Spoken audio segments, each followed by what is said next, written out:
All right, hello. Let's call our special board meeting to order. It is 3:02. Let the record reflect that all 7 board members are here. Do we have any visitor comments? I know we're streaming on YouTube, and so you can't comment unless you call in. The call-in information was available. If anybody has visitor comments, please let us know in a minute. I'll wait for Brian Parsons to let me know whether it looks like anyone is calling in. All right, we have no visitor comments at this time. For those of you that are on YouTube, I hope you have the forms, the Google form up so that you can provide us some comments as we're doing the interviews and afterward. Submit those. All 7 of us will absolutely review and take into consideration your comments. We want as many comments as we can get. The more information we have from the more people, the better ability we have to make the best decisions for our district. So please fill those out and send them in. And with that, we will start our first candidate interview of Nkenge Bergan. Mr. Kiltz, would you bring her in? Yeah.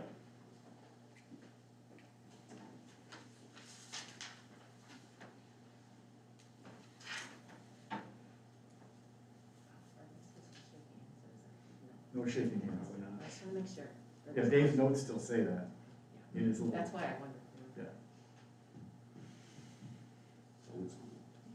Old school, 1-year-old.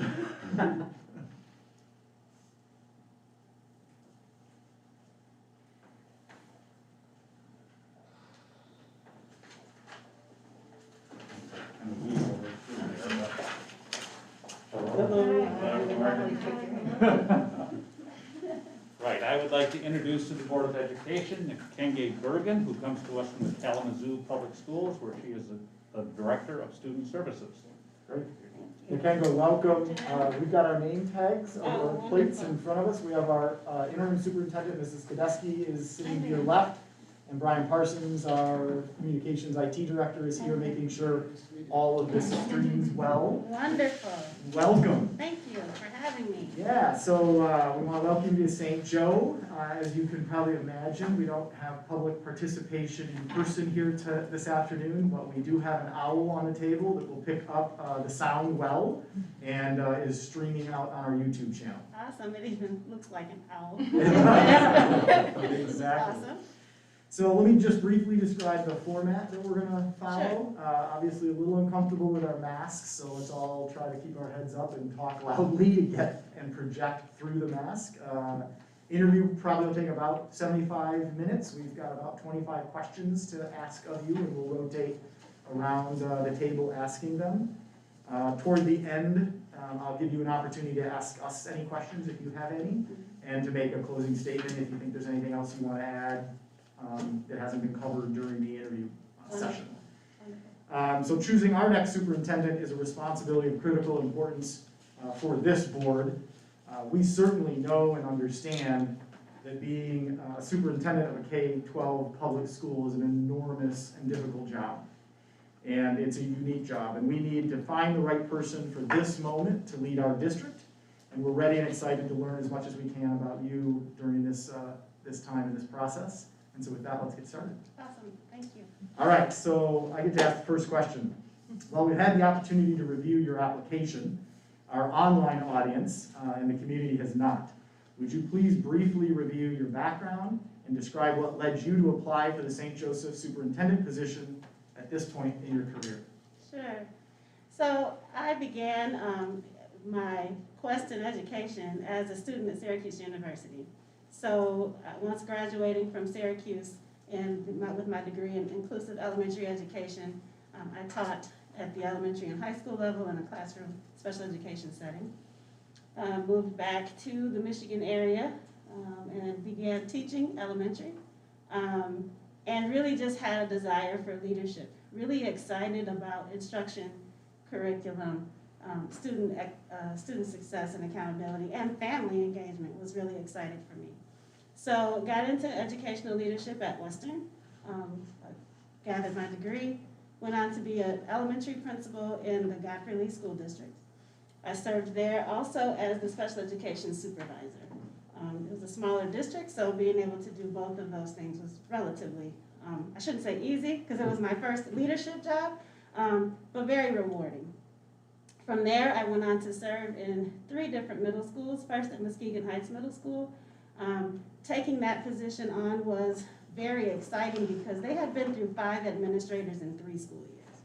So I had the huge task of bringing the team together in that 7-8 middle school building and really helping to reestablish trust and family and engagement while still focusing on academics and student performance. An outstanding opportunity for me. Really loved it very much. The next middle school was back in the Grand Rapids area at Godwin Heights, and then on to Lakeview Middle School, where I served as the educational leader for grades 5 through 12. 5 through 8 with 1,200, that's what I meant to say, 1,200 little people. And what an outstanding opportunity for my career. At that point, Lakeview School District was going through a demographic change and really looking to figure out how to help every student feel valued and bring the staff along with that change in demographic and some of the other socioeconomic changes that were happening as well. Excited also to engage with a very active PTO in that district. We were able to do some really phenomenal things with the support of our PTO, while doing that shifting with the demographics and training staff on the best practices, how to acknowledge every student with care and love, how to still have high expectations, but also embrace each student where they are, meeting children where they are, and taking them to the next level. Again, developing team and cohesion. 1,200 children with a large staff is a lot of people to manage. And so really working very closely with my administrative team and counselors to shore up all of our supports within that building so that everyone felt heard and included and valued. That was really important. Relationships are vital.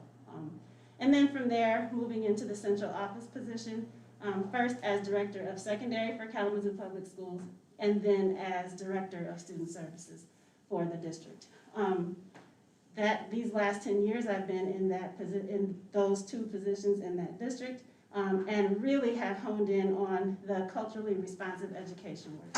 I'm really proud of the work that I've done in that vein because we developed that work based on our own student data. We looked to see that we were, although our minority students were not the majority of our district, they were almost double that of the children receiving consequences, negative consequences as it relates to discipline. And their academic performance wasn't what we wanted either. So we really used that time in that position to study the data, really look at if we say every child, every opportunity, every time, are we really doing that as we look at our data? Are we making sure that every child is treated with equity, fairness, and love? And how are we as individual teachers doing that, and then also collectively as school groups? So at that point, during my time in that position, I have developed what's called the Culturally Responsive Education Professional Development. And with that, we every year start our school year with deep dive in that work around culturally responsive education. And every teacher, every administrator, every support person goes through that training. And it's really exciting to see because it's a reflective training.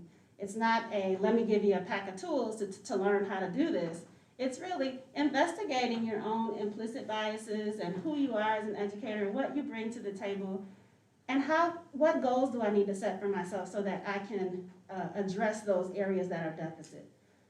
I really enjoy how we've grown as a district in that work because we have seen our discipline decrease for our children of color and students with special needs. We've seen more support services be put in place. Restorative practices has become important for us, and we've really done a nice job around that work. And all of that, restorative practices, trauma-informed care, all of those things stemmed from the initial work we did around culturally responsive education. And so I'm really excited about and proud of that work that we've done. So what brings me to this position, to apply for this position today, is really because all of those experiences that I've had previously, and when I look at where St. Joseph Public Schools is today, with this shift in demographics, with your numbers of schools of choice students coming in, your resolution around diversity and inclusion and equity, I am excited about the opportunity to lead that work, to be a part of a team that is invested in your children, not just academics and extracurricular, but also in the heart and the mind of every kid. Like, how do we make sure everybody comes in here and feels valued? How do we make sure all of our teachers have the skills that they need so that they can pour into children appropriately? And how does every administrator lead their individual school teams to also do that work as well?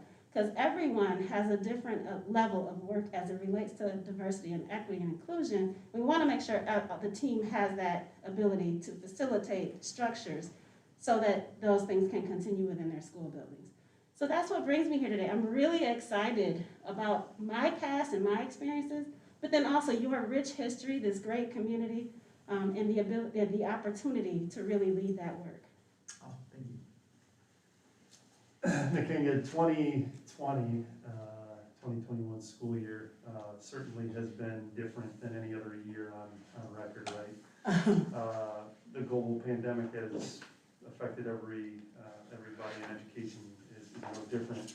What have you learned, and what has changed as a result of living through this global pandemic that will affect education K through 12 going forward? Yeah, this school year has been quite a change. And very disruptive in a lot of ways. However, I think it's also been pivotal and valuable. So I kind of get frustrated when people say it's been a lost year for kids. No, like, students have learned other ways to connect. Teachers have learned other ways to teach. Administrators have learned creative ways to provide professional development opportunities, to connect with families and parents. So I've learned that we have some creative educators. We have some outstanding community members and families and parents who rallied behind public schools when no one knew what was going to happen. I've learned that, and I hope that we can continue that kind of flexibility as it relates to curriculum and professional development. I hope we have really learned that time and place for learning doesn't always have to be in our four walls in our building from 7:30 to 4 or whatever our time frame is, right? Like, we know there are some kids, especially in urban environments, that need to have time outside of the normal school day because they have to work during the day, or they may have other family situations or elder parents that they need to take care of. There could be a gamut of reasons. We found out this year that a lot of kids learn better online. They don't necessarily learn better in a classroom for whatever reason. We did also learn that there were some children that struggled with it. So let me preface this. My current school district is still virtual. Yep. So we have learned that there are several kids that really struggle with the online capacity. And so I'm really excited about, and what I hope public schools take on in the future, is this community collaboration, which I understand is very strong here in St. Joseph, and I'm excited about that because what I found, the community leaders, philanthropic community, folks jumped in and said, hey, what do we need? Like, how do we make sure every kid has access and are able to log on and do what they need to do? So you saw people offering dollars toward hotspots and devices, and you saw moms and pops getting together to create learning hubs in their own little apartment complexes or in the community. That's the kind of spirit we need around K-12 education. In the past, folks have said, just take my kid, do what you're supposed to do, and I hope they graduate in 12 years. This last year showed that we're all in this together, and we all could be able to work together. We just have to find intentional, meaningful ways to make that work. So I'm really excited about the opportunity to do more collaborative partnerships and to be engaged with business leaders and community leaders and the philanthropic community, folks who can pour into kids in different ways and pour into the district in different ways. Now, I understand you have your foundation here, which is exciting, but even beyond that, like what other ways can we continue to meaningfully engage? Like, don't partnership just to partner, but make sure that it has some value for kids, whether it be internships or mentoring programs or other work study type programs. We can find some more creative ways to use what we've learned through this pandemic. And then, of course, all of the hand washing and, I'm hopeful that sticks around too. I laughed with someone, I said, people laughed at Michael Jackson for always wearing a glove and mask all the time. Maybe. Maybe he was onto something, right? Thank you. Yeah.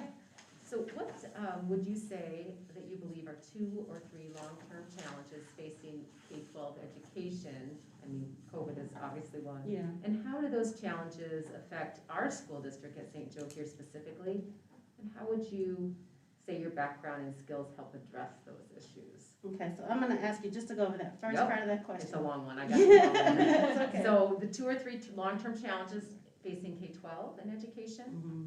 And then how those challenges in St. Joe are how are they affecting St. Joe specifically, and how your background would help, and those skills that you have help address those issues.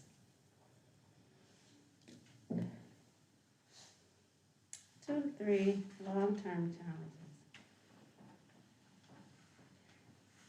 So I want to call them opportunities. I think what we learned, one opportunity, what we learned is our young people have voice and they want to be included. They want to be included in decision making. They want to understand how this thing works called education, right? They know they sit in the classroom and have assignments or whatever have you. But I think one of the challenges will be that schools will have to learn how to really be intentional about creating safe spaces for kids to voice their perspective, their thoughts, their dreams, their hopes. I know we hear all of that through student government and those kinds of things, but I really think this year taught us through the pandemic, especially with some of the civil unrest that we experienced over the summer, kids have a lot to say. They are concerned about the world around them, from the environment to the way dollars are spent. So whether we have police officers in our building, kids have all kinds of thoughts around those things. And one of the challenges, I think, is we're going to have to figure out creative ways and intentional ways to ensure that we are listening for children's voice, giving them more agency within the community and within the educational community, so that we can be sure that our programming is of interest and engages all of them, not just the ones that kind of shine all the time, but there are kids who kind of sit in the back. We have to be intentional. We want to hear those voices too. And so I think that would be one long-term challenge, opportunity.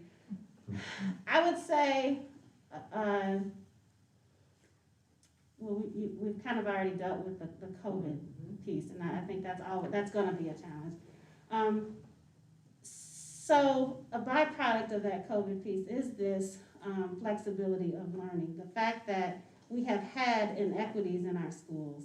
And so this pandemic really highlighted our inequities, whether it's around access, whether it's around professionalism, access and opportunity, creativity, devices, and all that. So we have seen the inequities in public education really highlighted. And I think we're going to have to, over the next few years, really learn how to ensure that we're constantly creating equity, that we are seriously going after equity. And to do that means really looking at all of our policies and procedures, really investigating how do our policies and procedures actually exacerbate some of these things, And if they do, really taking a hard look and saying, we need to stop that, and let's reconfigure and discuss how we might do this differently so that everyone is treated equitably. So that would be another area. Thank you. And so those two challenges that I bring up, the question is, how will they affect, those two affect St. Joe? You know, and again, as your demographics have been adjusting and you're seeing more students with you're seeing more schools of choice students in the district, I think that intentionally listening for those voices, intentionally pulling folks in to hear what they have to say and what their perspectives and thoughts are going to be increasingly important. Because we don't want a family to choose to be here, feel like they weren't heard or valued, and then leave. We want to keep them. We want to keep them and have them bring more people, right? Like we want to continue to have as many as we can have space for, right? So we want to make sure that we continue to hear those voices and are intentional about listening to them and making sure that as issues are brought to the forefront of us as school leaders, that we are intentional to not just hear them, but to actually bring their perspective to the table when we are reviewing those policies and procedures. And then, of course, the access and ability for, the flexibility for time and place of education. You're already a one-to-one district, and that's awesome. You have kids that have devices, K-12, and that's a huge leap before a lot of other communities have been able to have. Having said that, though, internet safety and all those other things that happen out there, and you know, we're going to really have to make sure we can shore up having the devices be returned safely and well taken care of, and all of those pieces. But then also really creating learning opportunities that are engaging for our young people, creating learning opportunities that are that meet their needs and experiences and their what's the word I'm looking for? Create their experiences and their values, the things that they're interested in, making sure that as we create those flexible learning opportunities, that they are things that will hold the children's engagement, but then also that it will meet the core curriculum, allow them to graduate not just on time, but in the time that's appropriate for them. Some kids may need a little longer, some kids may need less time, some kids may need to be sitting in the classroom all the time, and others may need to be able to be online. So I think that will be something that we, as a district here, that we would have to focus on. And as your superintendent, I would really focus on intentionally creating relationships, really working with your families and working with you all as a board to make sure that as we are communicating with the public, as we are grabbing and intentionally listening to voices, that we're actually utilizing what we hear. One thing I know is families don't want you to ask for their feedback. They don't want you to do a survey with them and then nothing happens with it. We just gather it and it sits in a cute little binder and we say, but we listened to you. No, they actually want to know that after we heard them, that we put something in place. Also, though, it's important for us that if we are seeking to make those adjustments and changes so that we are more inviting and that we are keeping our schools of choice kids and we're organizing in that way, that we help our public know what we need as well. So making sure that as a school board and as a school community, we're sharing our needs from the community as well. And that's where those relationships become really vital. Listening to the lived experiences of our community is really important. But then also sharing what we need what we need to have in place from our perspective as well, from the school board setting. Thank you. I hope I answered you. You did. That was a long one. Yeah, that's, get the long one. Okay, well, let's switch gears a little bit and talk finances for a moment. All right. So could you tell us what your budget development process looks like? And in that process, how have you ensured that funding is committed to success for all students? Sure. So within my department currently, we usually put together a timeline, an expected timeline of when things should take place as far as programming and services. And then we also look at our district's goals, mission, and vision. Because I think before you can start spending dollars, you have to make sure that you are always in alignment with what the organization's mission and vision and goals are. Then that way you don't just willy-nilly start spending money on what sounds good. Especially post-pandemic, people are offering all kind of awesome things, right? They've come up with nice little kits and packages and programs, and it's great. But if you're not careful, you will suck into a whole lot of things that aren't necessarily aligned with your mission and vision. So we always take a look at the mission and vision statement. We always look at the goals of the district. And within those goals are typically our student outcomes, performance indicators that we're also looking for. So then we look at our annual timeline. We talk about our goals and objectives as a district, our mission and vision statement, and then we look to see what have we spent money on this year that wasn't necessary. And then what will we look to do next year? What are the goals we have set? And then start to think about the right allotments of funding to go to each of those.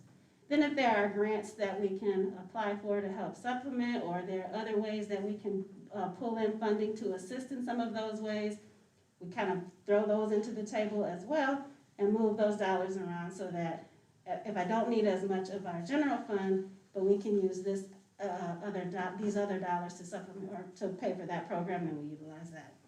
And then we check in monthly. Currently with my office administrator, but truly just always checking in with the budget to see where we are, what we've spent. Has it done what we expected it to do? Like, did we purchase a program that isn't reaping benefits that we thought we would get? Maybe next year we look at not doing that, or if we don't have a full contract and it was just kind of a month to month, then this is our last month. If it is doing what we needed it to do, great. Then let's talk about how do we sustain that so that it doesn't continue to cost as much. So you may partner with other organizations. You may look at, again, other grant opportunities, other ways to fund those things. But that's typically the process that I use to ensure, more importantly, that our dollars are aligned with the district's goals around student achievement. Thank you. Nkenge, Yes. any leader has to make decisions. Yep. Sometimes they're popular and sometimes they are not. So can you tell us of a couple unpopular decisions that you've had to make? Sure. Including maybe one relative to a budget cut. Okay. And how you responded to the reaction to those decisions. So,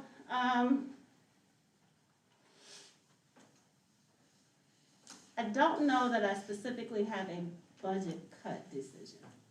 So the two that come to mind for me, one was around our campus safety protocol. We currently use a lockdown procedure entitled Alice. If you'll remember a couple of years ago, well, I say a couple years ago, but I feel like there's always one every year. School shootings have been ridiculous. And as a school community with 26 buildings, we felt it important to establish an aligned process that our schools would use as a protocol. The Alice protocol, the C in Alice stands for counter. And it was a really unpopular one with our elementary families. And they really struggled with the fact that it seemed as though as a district we were asking children to fight an assailant. And what we try to help folks understand is we don't want children to do anything that they don't feel comfortable doing, first of all. So that's the first thing.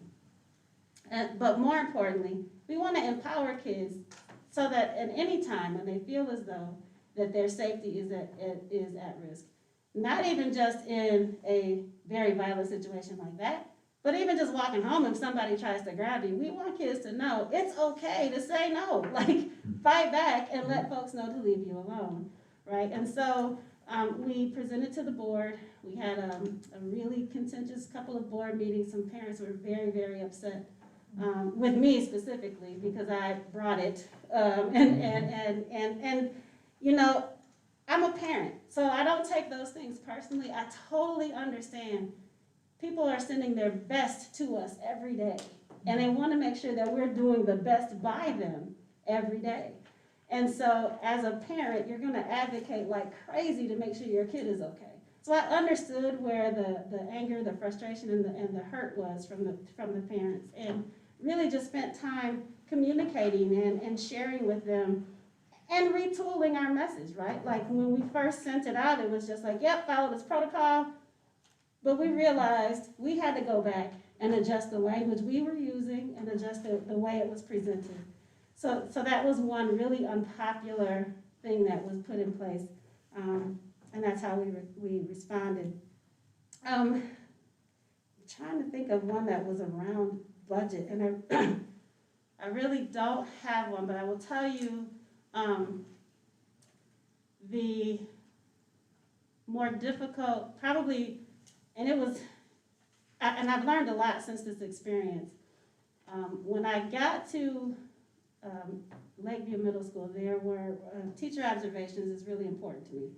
If I cannot say that I will put my son or daughter in your class, then it's not okay for me to not work with that teacher, right? I have to, as an administrator, make sure that if this administrator, if this building principal, if this teacher, if this custodian isn't doing the work, that we need to provide the right supports so that that person can be better. We had my first semester as the building administrator, there were a couple of teachers, special education teachers that I felt were not as strong at the work. And so in the evaluation process, really provided the supports, provided the expectations, and again, I think it's important that when you have an expectation for someone, that you also swoop up with encouragements and supports. Like I can't just say get better, right? Like I've got to give you the tools. That's important, and I think that hitting those two folks really hard right away coming into the role was so unpopular because they were such popular and well-liked people. And what I had to understand was, while my expectation still needed to be what it needed to be, probably my timing needed to be different, right? Like I needed to get in and feel the organization of it. And I think that as any superintendent coming in, making an unpopular decision right away, the best thing to do is feel the organization. That you don't know what you don't know yet. So you really have to get in and create relationships and understand what's happening and review the data, take a look at history, make your own mind up.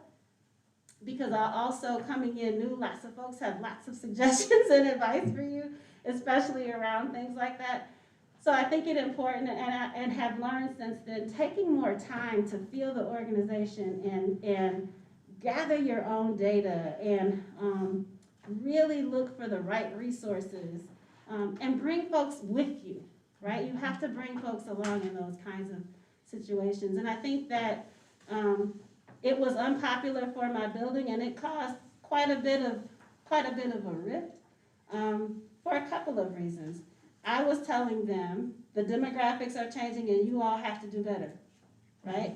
And oh, by the way, you too, I'm not all that happy with you. Like you have to figure out how to do that in a way that, and so since then, having learned time and space and the value of relationship and the value of building team, I think have made that situation a lot better. Thank you. Hi.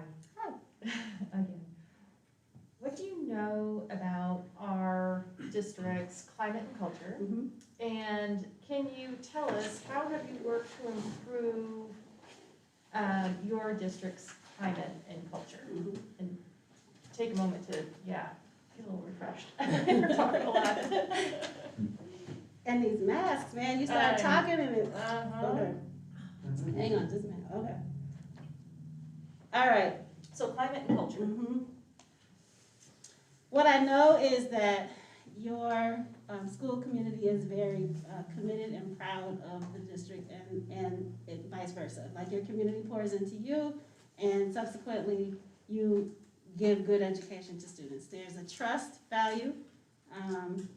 The climate, so I know that as the demographics change, that sometimes the climate is not as supportive for everyone. There are still fractions of folks who may still feel unincluded. And it could be whether it's a cultural situation or LGBTQ or students with special needs, not necessarily feeling a part of the historical St. Joseph Public School, right? And so as we're changing and growing, I think that, so the first part of your question is, what do I know about the climate and culture? So that would be what I know. Yeah. What have I done in my own community around that? Again, I'm a huge relationship person. And so most folks know, I have a brother with special needs. I have a brother that's autistic. And so I am intentional about creating safe spaces for students with disabilities. I'm intentional about creating safe spaces for parents that don't always feel connected. I have encouraged some of our buildings to, reach out specifically to certain parents. Don't just go for the PTA that shows up. Like, make sure it looks like your student body. That's important. We have established a curriculum on social emotional learning, which has really been phenomenal this year. So every Wednesday, under my leadership, I've got 2 culture climate coaches who have established this curriculum around social emotional learning.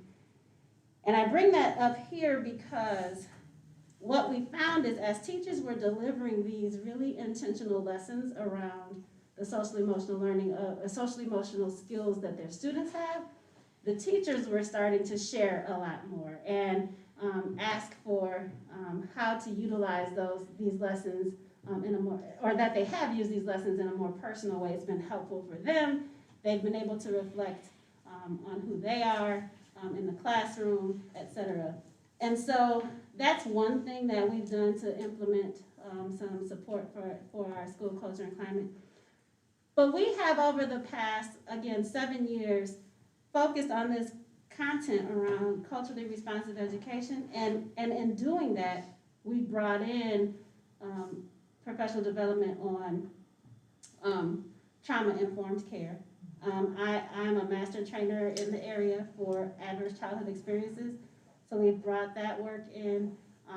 We have established a really solid working relationship with Griffin Place, which is a dispute resolution service, but they also provide support for students, they provide support around suicide and restorative practices, suicide prevention, restorative practices, and those kinds of things. I bring that up because we use all of those methods to reach not only our children, but our staff. We want folks to know that as we are concerned about the health and well-being of our students, we're also concerned about your health and well-being. So recently, under my leadership, my team and I have secured a $1 million grant from the Stryker Johnson Foundation, focused on social emotional learning. However, we've also established, and haven't quite put them all in place yet, but we are establishing like meditation spaces or these rooms in each of our buildings where staff can go so that they too can kind of catch their breath throughout the day. And I think they're going to be used even more when we come back from this pandemic because this has been a scary year for so many people.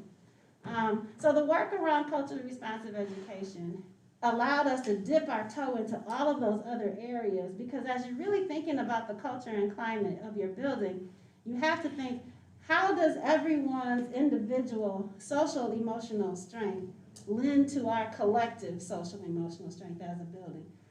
And if we take care of the adults, they will take care of the children. If we make sure that the adults are okay and feel valued and important as an important part of the organization, they will take care of the children as well. They'll make sure that the children feel psychologically safe in the space, that they feel good about taking risks. All of that is important. So I think that as I consider your change in demographics, as I consider the culture and climate here in St. Joseph Public Schools, I know that I have the skills and abilities to create relationships, to help folks take a look at what their own personal strengths and weaknesses may be, or I shouldn't say weaknesses, areas of opportunity, what those may be, so that then we can help facilitate their own personal growth that will allow them to pour into the children and make it a stronger community for everyone, not just the few that always felt comfortable. And I say few very lightly, right? So not just the ones that have always felt comfortable in the community, but the ones that are choosing to send their kids here, or they're new here, and they may have heard, oh, you're going to St. Joe? Really? Because they don't really like black and brown people, right? Like that's the help with that perception. Let me just interrupt real quick. Brian, we okay on the technology? Yes, we're fine. We had a short disconnect and then it reconnected. Sounds good. Move on to question number 7. Hi, Nkenge. Hi, Thank you for being here. thank you for having me. What strategies have you used to recruit and retain diverse and talented teaching and administrative staff? Sure, job fairs, going to as many of them as you possibly can, and actually grabbing black and brown folks and people who may not normally sit in this, but grabbing them and saying, hey, have you considered, my school district, and here's why. Like, I think there are lots of historically black colleges that offer job fairs, and we just have to be intentional about doing that. Also, checking in with some of our support staff who are really good with kids. Like some of our support staff who may be of a diverse nature are really good with kids and should go into education. And so we also encourage those folks too to look into teacher programs. Nice. Could you also describe for us your experiences managing facilities and district operations, including any bond and sinking fund projects that you've had to manage? Sure. So I've never had to manage any of those programs. I've always been a part of a team to support or to help with millages and bonds. But I will say that as a building leader and also in my current role as Director of Student Services, helping to facilitate conversations around the use of space. Every year we look at our enrollment to make sure that each building has the appropriate space necessary, and then working directly with my facilities manager to ensure that all the spaces are appropriate for the age level.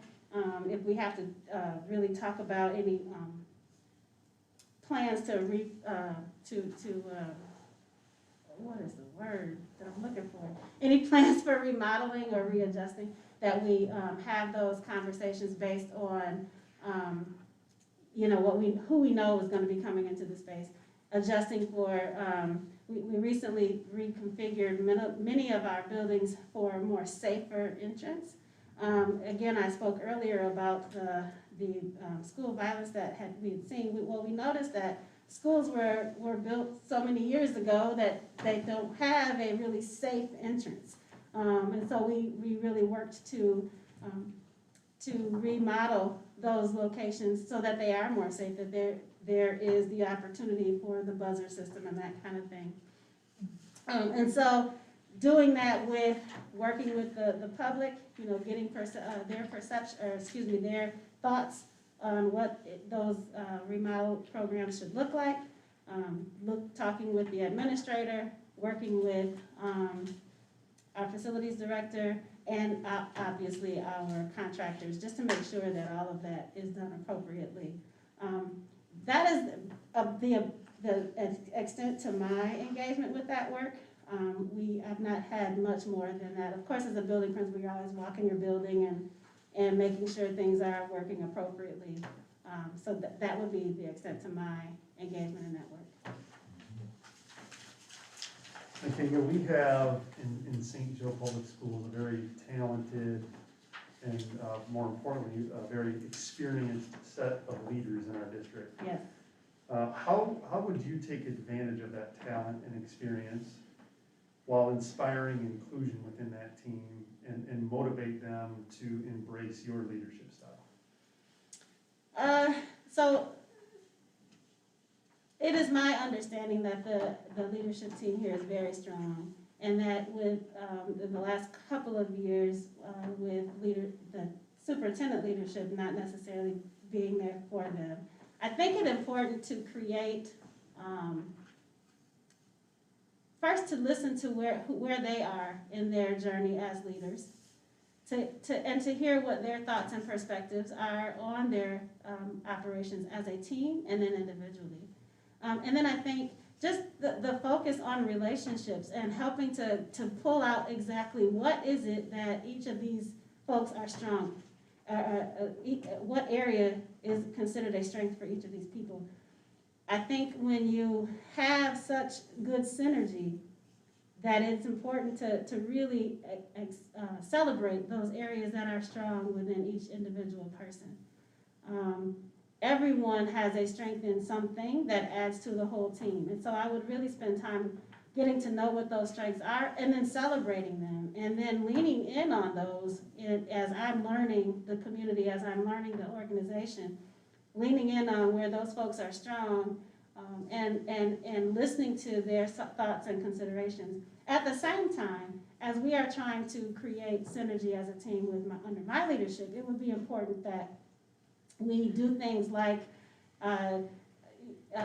retreats and, just open dialogue, open conversation, and really setting together a mission and vision for our team. So of course there's a district mission and vision, but there also has to be a team mission and vision, because we have to have an understanding of how we'll work together and what our goals are as a team. And then utilizing those strengths that each of those folks have to create greater synergy with under my leadership. Thank you. Mm-hmm. Nkenge, you've mentioned so much about engagement with community, but what are some key practices that you would establish and maintain to keep a good working relationship with board, parents, and members of the local community? I truly believe in regular meetings and regular conversations. I think that starting the year with a strategic plan or some sort of a retreat or work session to establish what our time as working together with you as a board would be, I think is important, because that sets the course from that point forward. With parents, I think visibility is one of the most important things you can do. Being present and being accessible to families and students and you as a board is highly important. Listening, knowing when to just listen, because sometimes as folks are sharing with you, especially as you're coming into an organization new, it's important to really listen and understand and engage in the fabric of the community. I think that I know that I'm the kind of person that goes to games and plays, and I enjoy getting to really getting in to be a part of the community. I'm a come early, stay late kind of person, and so I have an open door policy. I always have. I think that leading with trust and honesty is really important as well. So as long as I'm visible and engaged and accessible with the families and the parents, I think that's important. Regular communication like newsletters, town halls, so that you can hear the perspective of people, especially coming in new, would be really important. And just that opportunity for organic meetings and conversations, I think, is important too. Great, thank you. Mm-hmm. This question you've answered or addressed some of it, so Okay. don't feel the need to repeat Okay. yourself just because we're asking. Also, we do need to keep on time too. Sure, But it's an sure. important question, and so Okay. anything additional that you can add would be great. So Sure. describe your leadership experience working with diverse constituents, social, cultural, and economic diversity. Mm-hmm. Tell us about how you've worked to develop educational equity and a culture of inclusion for all. Yeah, I don't know, so, culture of equity. Educational equity and culture of inclusion for all. Okay, educational equity, culture of inclusion for all. In my role as educational leader, regardless of the position, regardless of the district, I've always been about inclusion for all. Again, having a brother with autism, you see really quickly how folks can get left out. People you care about being left out, and I've just never been good at leaving people out. So I think that my history and my experiences have all been about inclusion. Every experience I've had has always been about how do we bring everyone to the table, hear everyone's voice, and make everyone's world better. So things like hosting job fairs when, you know, my families were struggling with employment in one of my principalships. Engaging in sending postcards to every family, handwritten postcards to every family about student performance academically and socially. That was important. Those kinds of little things help everyone feel included in the organization and environment. Can you repeat the first part of the question? Describe your leadership experience working with diverse constituents. Yeah, so every one of my roles has been with diverse constituents. I've worked at Godfrey Lee. We switched over to a more Hispanic school district. In Muskegon Heights, I was a 90% African American district. Lakeview was kind of switching in demographics. Currently, we have a large number of minority students, but still a very diverse organization. So most of my experience has been in diverse situations. And so that's why I've been so committed to the work around culturally responsive education and trauma-informed care, because I think as you put those two pieces together, it implores folks to think about including everyone. It implores people to really think about how they're engaging everyone and meeting the needs of the students before them.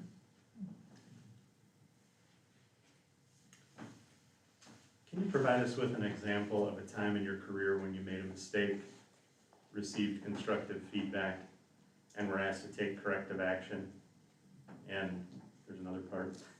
You like long questions. Just realized how long the question was. Made a More like four mistake, questions. corrective action, Then just, what was your communication plan and what was the outcome?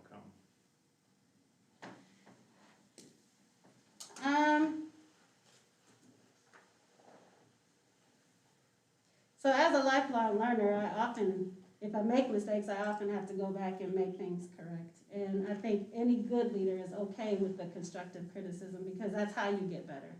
It's how you grow stronger. There was, so that whole Alice things keep coming up in my brain because it was so traumatic for me.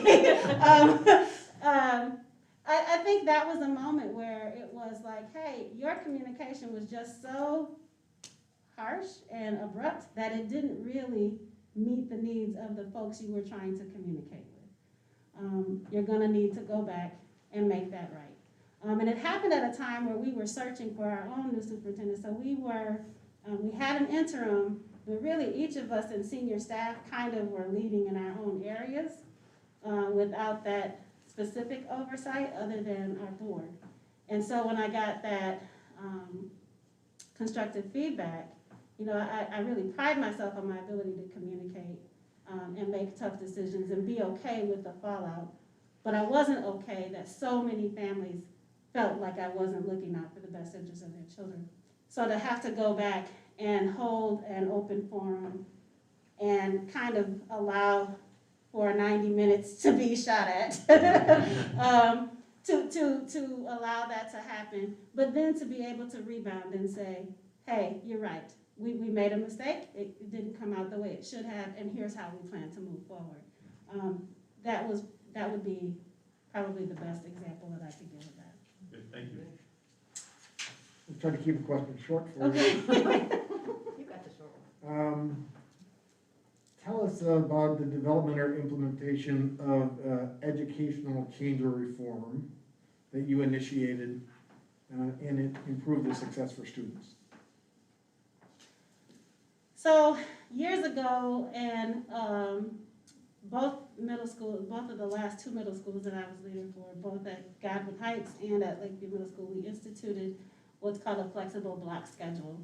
And in the middle school setting, that was a little different for folks at that time. Totally not different any longer, but it created longer teaching blocks for staff so that kids could have longer time on task and less content to worry about each day. And when you switch over from that junior high model to that flexible block schedule, to create much more teaching time meant that their planning changed, their instruction changed, assessments changed, and it was really difficult in the beginning for folks. It was exciting because the teachers were like, yes, now I can really dig in, but then it was a little scary too because it was quite a change. And then also, remember, at Lakeview I had 5th graders. So to add that amount of time for 5th graders was also quite a challenge. And so what we did in adding that program is really provide all of the appropriate professional development for folks. We sent people to specific PD on the areas of content that were necessary for them. Wherever they needed to go, whoever the specialist was in that area, so that they felt that their efficacy was strong, that they felt confident in front of students, and that at the end of the day, we would see the academic outcomes we were looking for. And it was really pivotal in both locations because we did see students having more time on task and being able to really lean in on things, that their outcomes were greater. Thank you.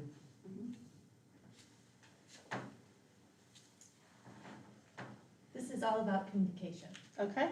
So, we're interested in hearing how you've been an effective communicator, and again, you've gone over a little bit with this in your answers. But we would like some specific examples of how you've been an effective communicator, and what strategies or tools as a superintendent would you use here, and what have you used in your other roles? Sure. So in the past, I've used, newsletters and those kinds of things. Also, coffees or pulling people in like for teas or coffees. I'm sure I had some cute little name for it and it's not coming to mind right now, but as building principal, like donuts with Mrs. Bergan or whatever, something similar to that. Again, that open door policy, so that as folks were really struggling with certain things that may have been changing or adding to the building, that I never wanted to tell folks I didn't have time for them. That's always been important for me, to make time for people, to hear what their concerns are, and so that I can make an informed decision if changes need to be made, or share the rationale for why the change was made with the stakeholder. So I think continuing in that vein would be the approach that I would use. Continuing to have, setting a specific time once a week to have a open forum. Have in the past held community breakfasts or lunches where business leaders or formal and informal leaders come in and just listen to what's happening in the organization, almost like a State of the Union address, if you will, but so that they get to hear what's going on, what's new, what's happening, how things are going. Scheduling a few of those a couple times a school year, I think, is really valuable because it gets your moms and dads and church leaders and whomever else that's interested in one setting, breaking bread, having an opportunity. I don't even know if we're going to be able to do that anymore, but having an opportunity to engage in a way that they hear what's going on, what's happening in the community and what's happening in the district, and where do you need me? How can I fit in as a parent or a grandparent or a nurse or a doctor. So I would continue with those kinds of open settings, just so that we're able to hear what folks need. Thank you. Mm-hmm. Me? Yep. Having a hard time turning the page without being able to lick my fingers. It's like those bags in the grocery store. Yes. That drives me Oh, yeah. nuts. All right, how would you set priorities to address the needs of academically struggling students while also meeting and addressing the needs of the high achieving students? How do we meet the needs of all students? Yeah, that's one of my favorites, right? Like, seriously, like that's the puzzle. And it's so exciting. So I have, in most of my educational career, been able to facilitate and lead teaching teams into data dialogues and instructional rounds, like doctors do almost. So having folks take a problem stem, do the same problem with all your classes, every one of your students at grade level, and then let's talk about how you taught it and why your kids performed this way and my kids didn't. And really look at how that instructional round poured out. And have teachers sit down and look at data and review their instructional practices together. Be open with one another about, yeah, I really struggled with teaching this because, this wasn't my area of strength. Oh, well here, this is how I taught it. Having folks have that kind of open dialogue is really helpful. So then you take that data from these data dialogues and you really start to look at how are my groups of children performing, who's performing really well, who's not performing well, and then really using this time, this instructional round time, using it to develop strategies, to talk about what are some best practices that we can do to ensure that every kid learns. And then taking that and actually performing the instruction the kid needs. So you'll have to think about it and one of the ways that I enjoy it, when teachers think about it in terms of, I will teach kind of the overall to the class, but then I'm going to go around and give each kid exactly what they need based on this overall lesson. Because here's the data I have on you, and here's how I know you learn. So while I go ahead and teach the whole group, I'm going to do some small group pull-ins too to make sure we can address your specific needs. That just gets me so excited because I can see where teachers are really meeting kids where they are, and that's our whole goal, right? Take kids where they wouldn't go on their own. And I can't do that if I'm teaching way up here all the time. I have to be able to teach closer, so to give you exactly what you need. Same with leaders, right? If there are certain leaders that are strong in certain areas and some that aren't in others, let's do some instructional rounds as leaders, and then let's go back and talk it out. Like, how did you get that outcome with your staff that I didn't get? And what are some things we can do differently? Folks have to be willing to be transparent with their leadership style, with their teaching style, with their pedagogy, so that we can then shore up to make things stronger for our students. We're all here for student performance, right? And so we have to use their data and meet them where they are so the students can be successful. Great. Mine just really piggybacks on that a little bit, so don't feel like you have to duplicate your answer. Sure. At St. Joe, we offer quality programs in all the fine arts and CTE, robotics, and so many things. Yes. How do you develop curriculum and opportunities for students to keep that equity and meet all the needs of students while maintaining that high quality throughout? Yeah, so as we develop relationships with our young people, we'll know what their interests are. And as we know what their interests are, we can develop programming based on that. So earlier I talked about one of those problems being student voice. Sometimes we're not always listening for what students need and what they want.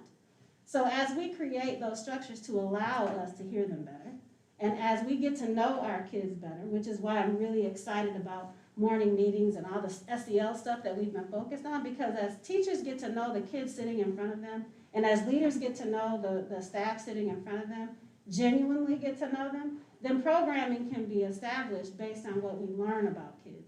We're not just doing it because we got this great email about this wonderful program, right? But we're putting it in place because this is going to be exciting for this group of kids who didn't feel connected.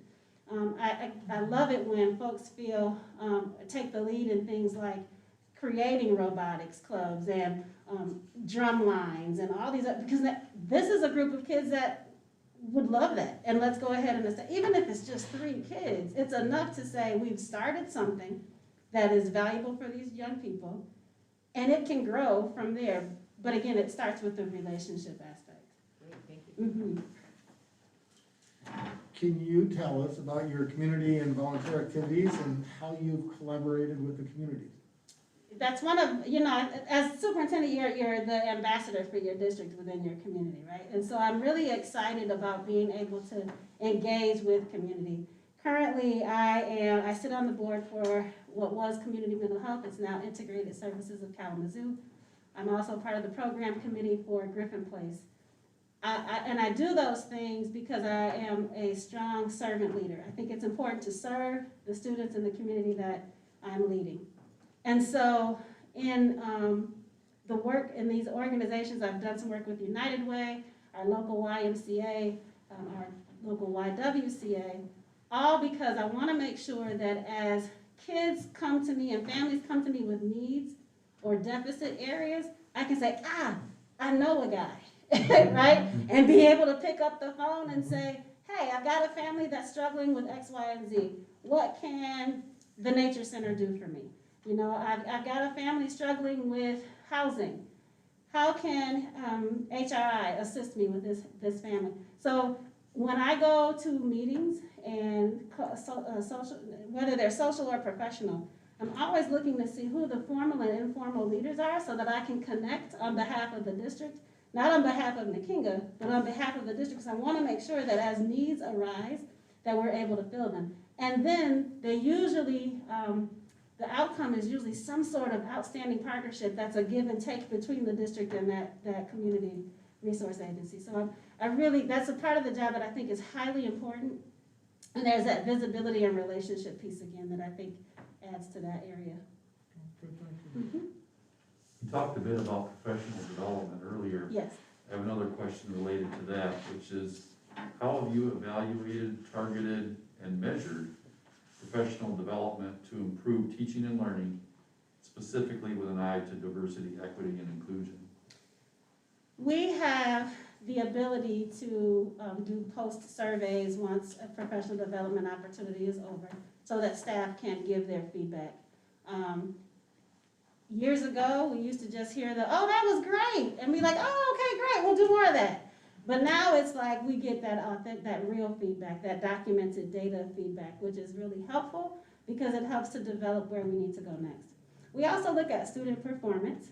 We think it's important to know what are the outcomes because again, we're all about student success and performance. So when we are developing PD and we're developing opportunities for staff and students and families, we're looking at what's happening with our folks. What's our statistics? What are our data points telling us? And whatever that story is, that's where we seek to find more professional development. We had a number of suicidal ideations in the district, a number of kids that were really struggling socially, emotionally in that area. And so we sought out some folks to help us with trauma care, suicidal support, or how to respond to kids in a supportive way when they are feeling these thoughts.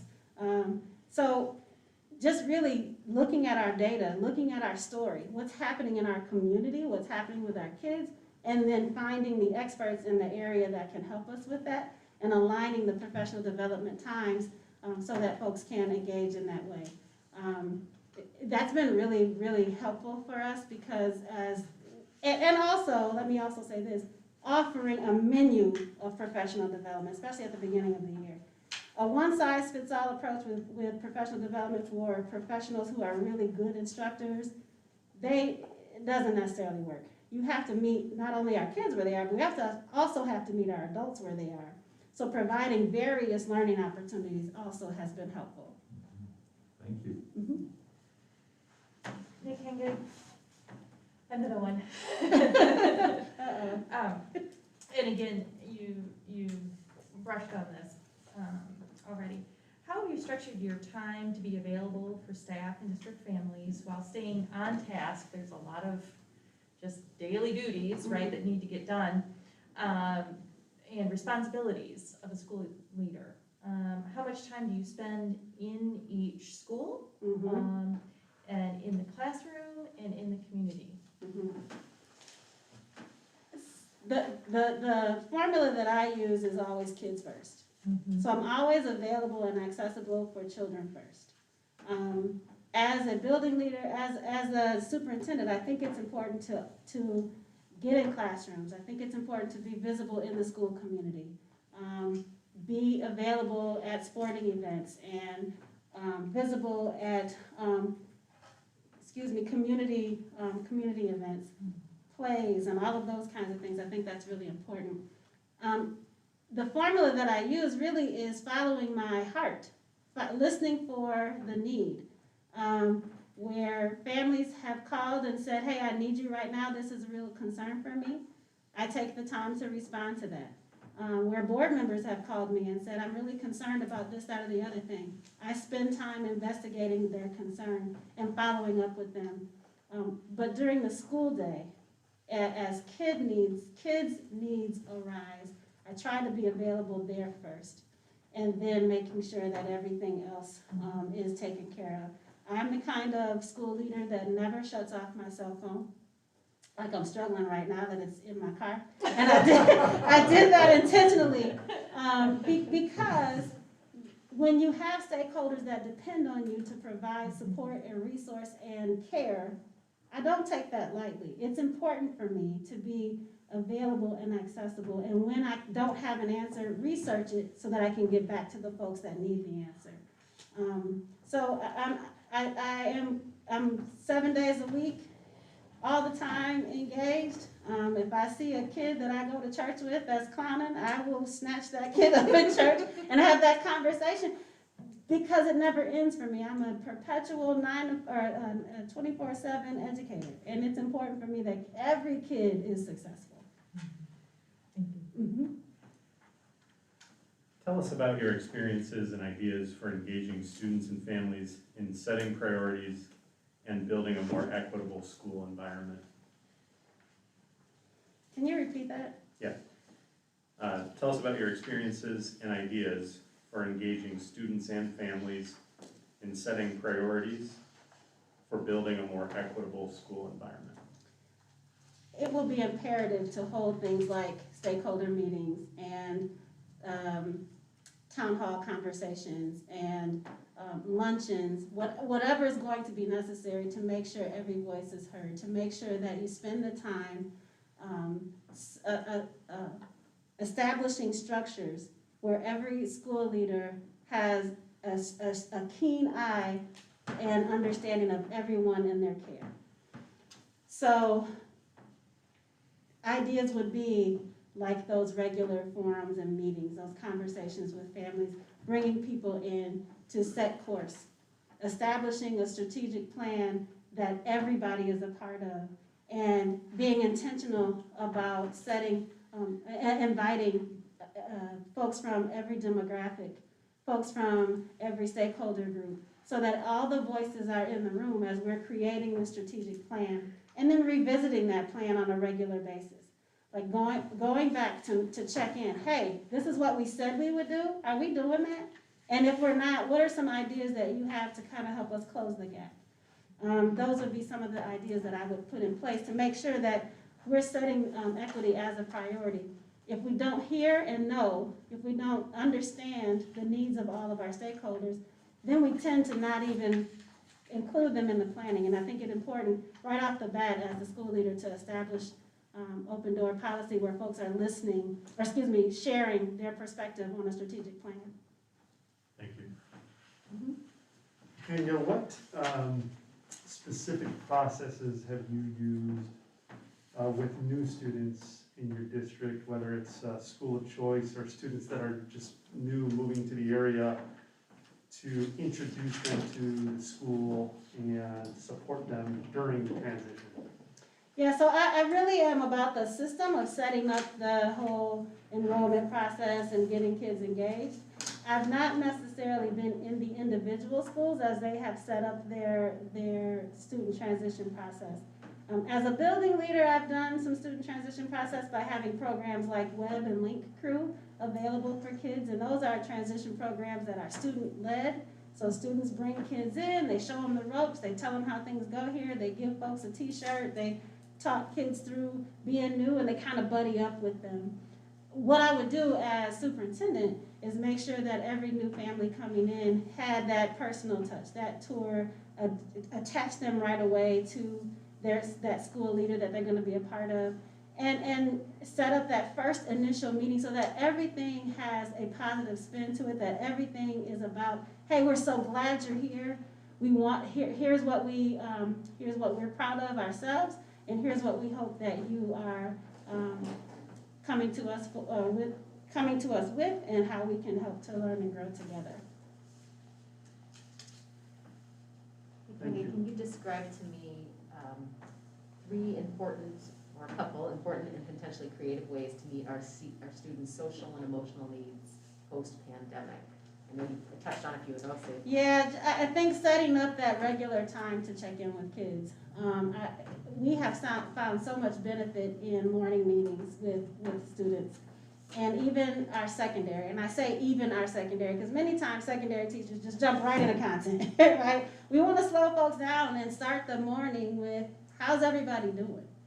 That provides that psychological safety for kids so that they can go ahead and feel, okay, I'm okay here, and I can be myself here, and I can engage here, especially if the adult is intentional at listening. So I would like to create that kind of setting where we do more check-ins with kids. We are spending time doing morning meetings or regular check-ins with kids, and they have a team leader, if you will, that today or one day a week or every day of the week, that person is listening for me, watching for me, and will engage with me authentically, so then I can be productive for the rest of the day. Because if I can shake off what's happened at home or before I got here, if I can shake that off at the door and just do school, that's gonna help big time.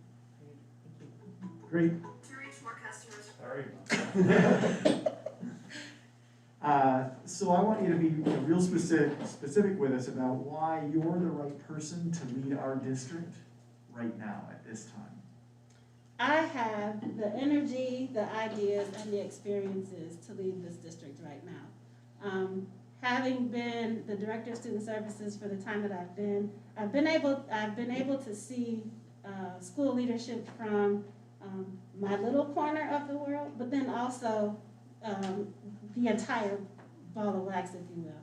And I feel as though that my experiences with culturally responsive education, my experience with changing demographics, my experience with establishing a team approach, all are exactly what will be helpful right now for St. Joe Public Schools. You have a strong community and a strong history here, and I feel as though the skills that I have will add to that and will create even more depth for those that are choosing to come in. You've got some local neighbors right here in Bergan that are choosing to come here, and maybe it might help others to feel more comfortable under my leadership because of the fact that I've had these experiences. I'll know how to bring your staff along. I know how to bring administrators along. I know how important it is to empower people to ensure that they have the tools they need to lead appropriately. And I've done this work to a point where I am just so passionate about how the other side looks. Once we all click together in this way, the world-class status that you already have as a community will only get bigger. So I feel as though I'm really poised and ready because of my experiences, my dedication to student performance and community, and my ability to build relationships, even after tough situations, building relationships. Thank you. So it's your turn. Do you have any questions for us? Sure. So the one question I have is, aside from all of the things that were points of pride for you, what's the hidden point of pride that St. Joe Public Schools possesses that folks may not necessarily know? Anyone can take a stab at it as soon as you have an idea on it. Points of pride. A hidden point of pride. Hidden. Yeah, something something that's not listed.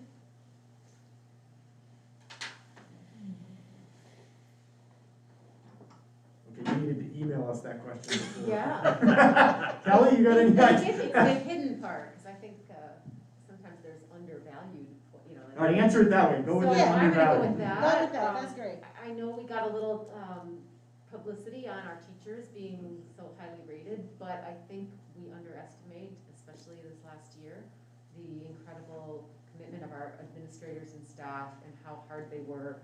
And it's my hope that because of the great work that they do and the continuity that they're helping students with their academics as well as their social and emotional state, that those things would help us to value education even more highly and invest in it. So I think it is a bit of a hidden gem, even though we have this percentage, 2%, or ranking of number 2 teachers, that those people are at the crux of what we do, and I think we take that for granted sometimes. Anything else, Nkenge? Any other questions? No, that was just one burning question that I had. Yeah, well, I think we probably all think about it and maybe have better answers. It's not when you think about it, you're. Sure. So. Sure. Well, and you've shared a lot with us, but I also want, if you know, my last question there about why you're the right fit at the right time, but I also want to give you an opportunity to make any closing remarks if you have any. Sure. You know, one of the things that I often have to remind myself is everyone doesn't know everything you do. So be mindful that it's okay to brag on some of those things. And, you know, I have spent some time sharing as many of the things that we've been able to do with collective teams. And I think that's the one thing that I really want to drive home is I have been able to collaborate teams, to pull people together, to empower them to a point where they could take their own leadership beyond where they currently are. I've encouraged people to always think about their own professional next step while still being a part of the team. And I think that's important. And also the ability to lead through tough situations. A change in demographics and a change in any kind of expectation like that, where you're talking about demographics and schools of choice students and those kinds of things, even though the school leadership may be ready, there might be community members or teachers or whomever that's not quite ready. I know how to bring folks together, to galvanize everyone so that they feel that this change is okay and we're ready for it, and here's how we can move together. I've done that before, and I would be so honored to do that here with you in St. Joe. Awesome. Thank you. Thank you. Thank you so much. Again, we can all shake hands, but. I know, so weird. It just feels a little. High five. Thank you again for the opportunity. All right, thank you. Thank you. Brian, why don't you want to throw up, we'll be back in a moment, Simon, we're going to take a break.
Trying to get all that little bit of work in. It's all the stuff.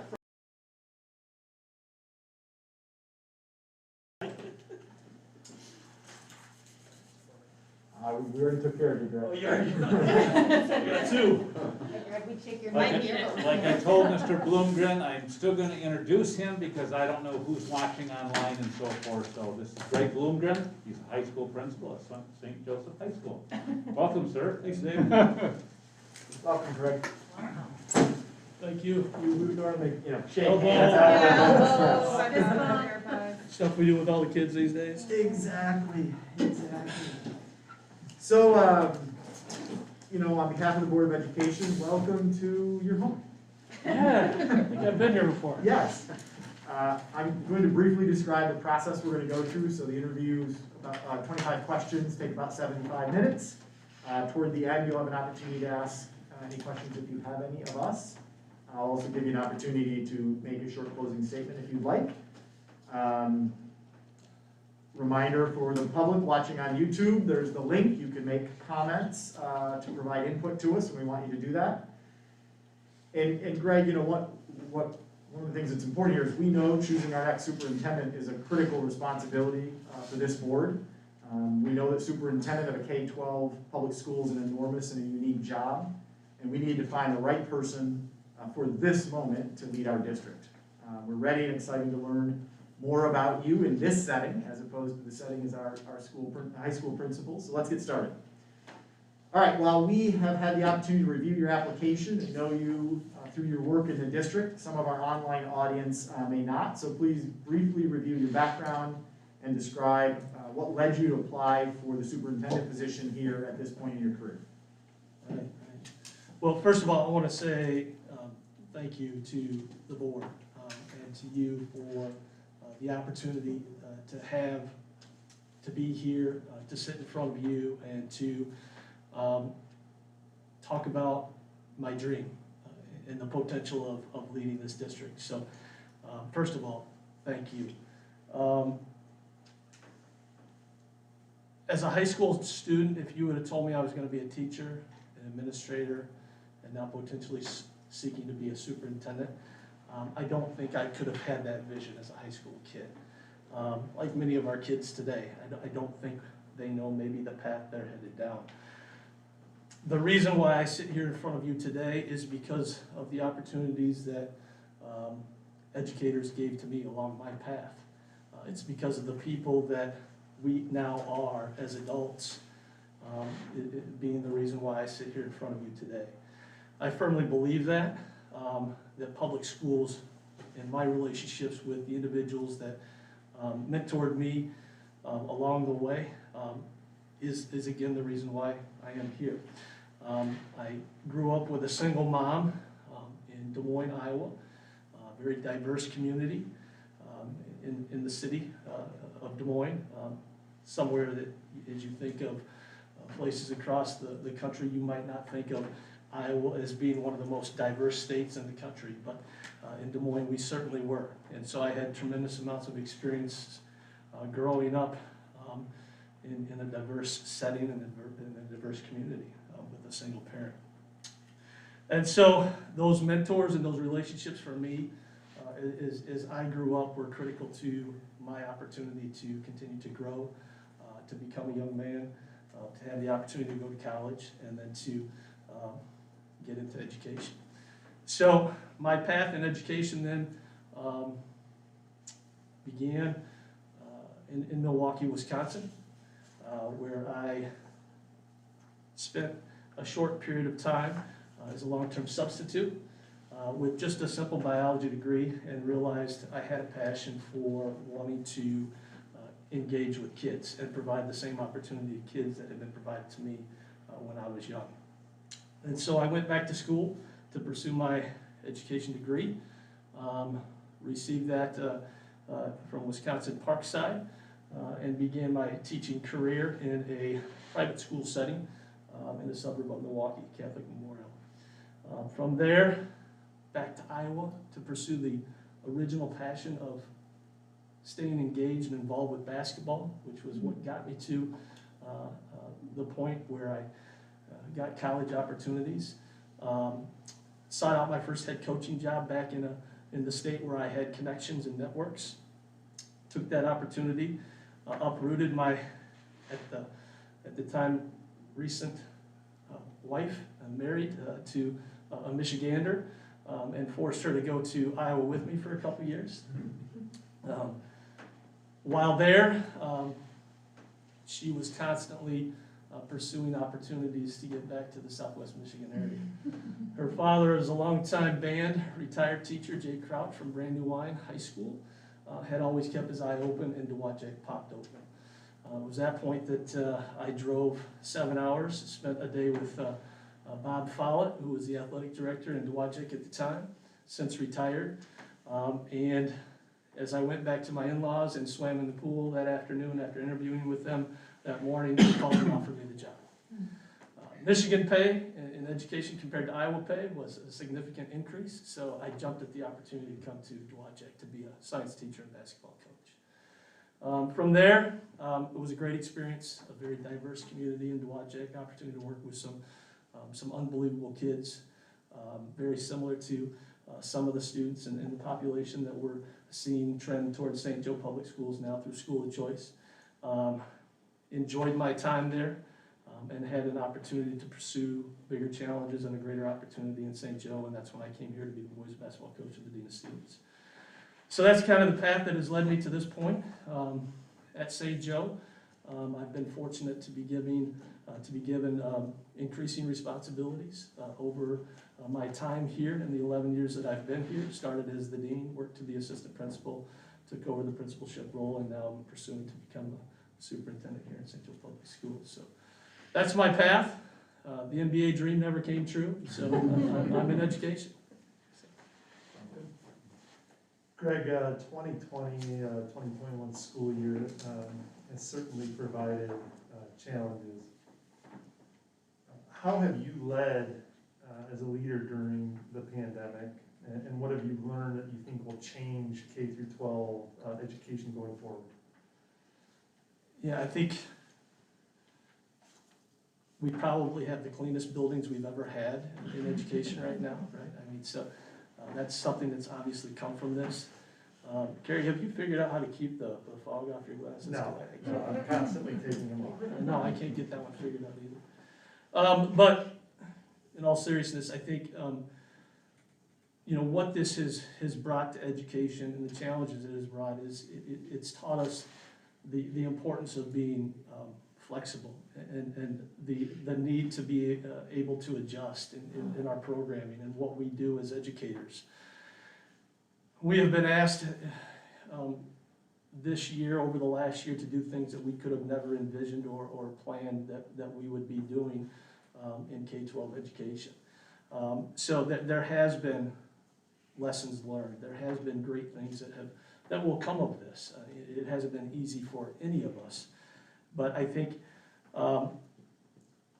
I've led, through this with understanding and with empathy in a way that I use my own situation, my own family, my own kids as I'm experiencing this as a parent as well as an educator.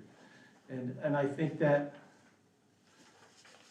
carries an awful lot of weight with our community and with our parents and with our own students when I can share the experience with them as a parent, not just only as a teacher, as an administrator.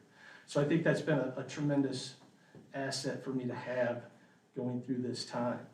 And I think, it's forced us to look at how we offer programming and how we educate kids.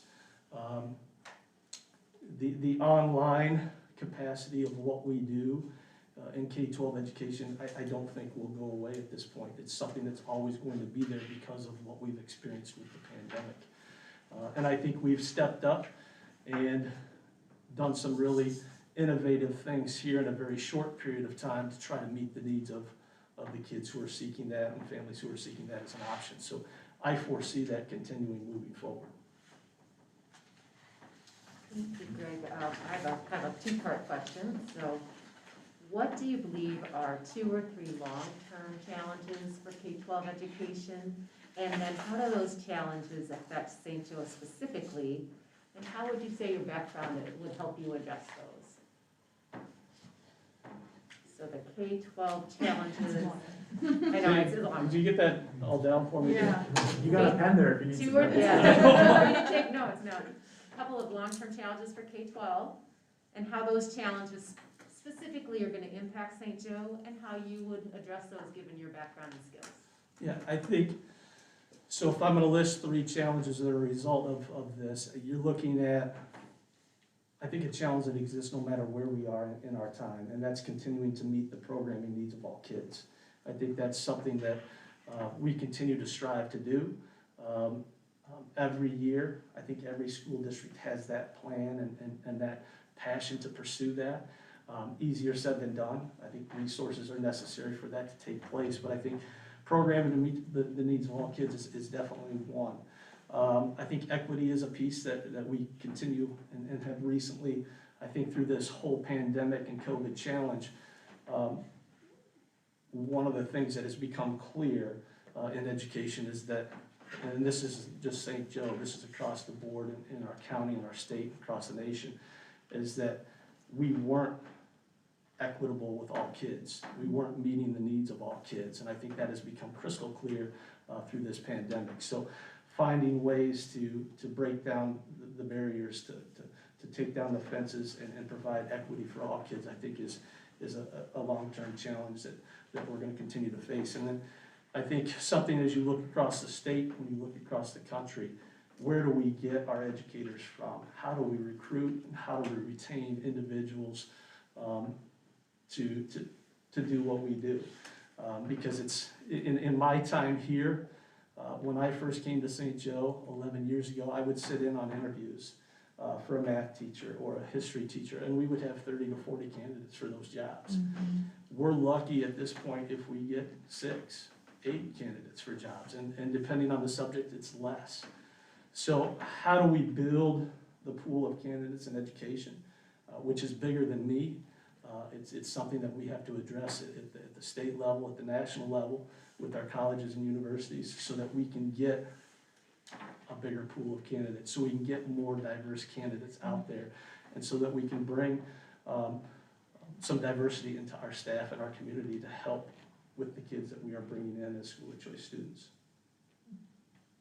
Thank you. Okay. Greg, could you tell us your role in the budget development process and what you would use as superintendent for that matter? And how have you ensured that funding is committed to the success of all students? Yeah, so this is a little bit different for me, Mr. Cook, in terms of my role as a building principal. It's been different.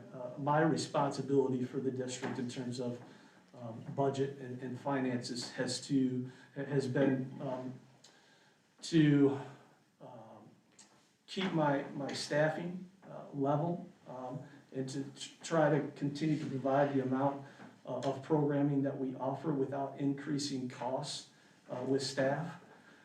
We know that in an annual budget in any school district, your personnel expenses are gonna be around 85% of your total expenses and your expenditures, which is an extremely large part of your overall budget. So when you're talking about a $32 million budget and you've got 25 million of that going out in personnel expenses, I have an obligation to make sure that I'm maintaining that bottom line in my building to help assist with the overall functioning of the district with its finances.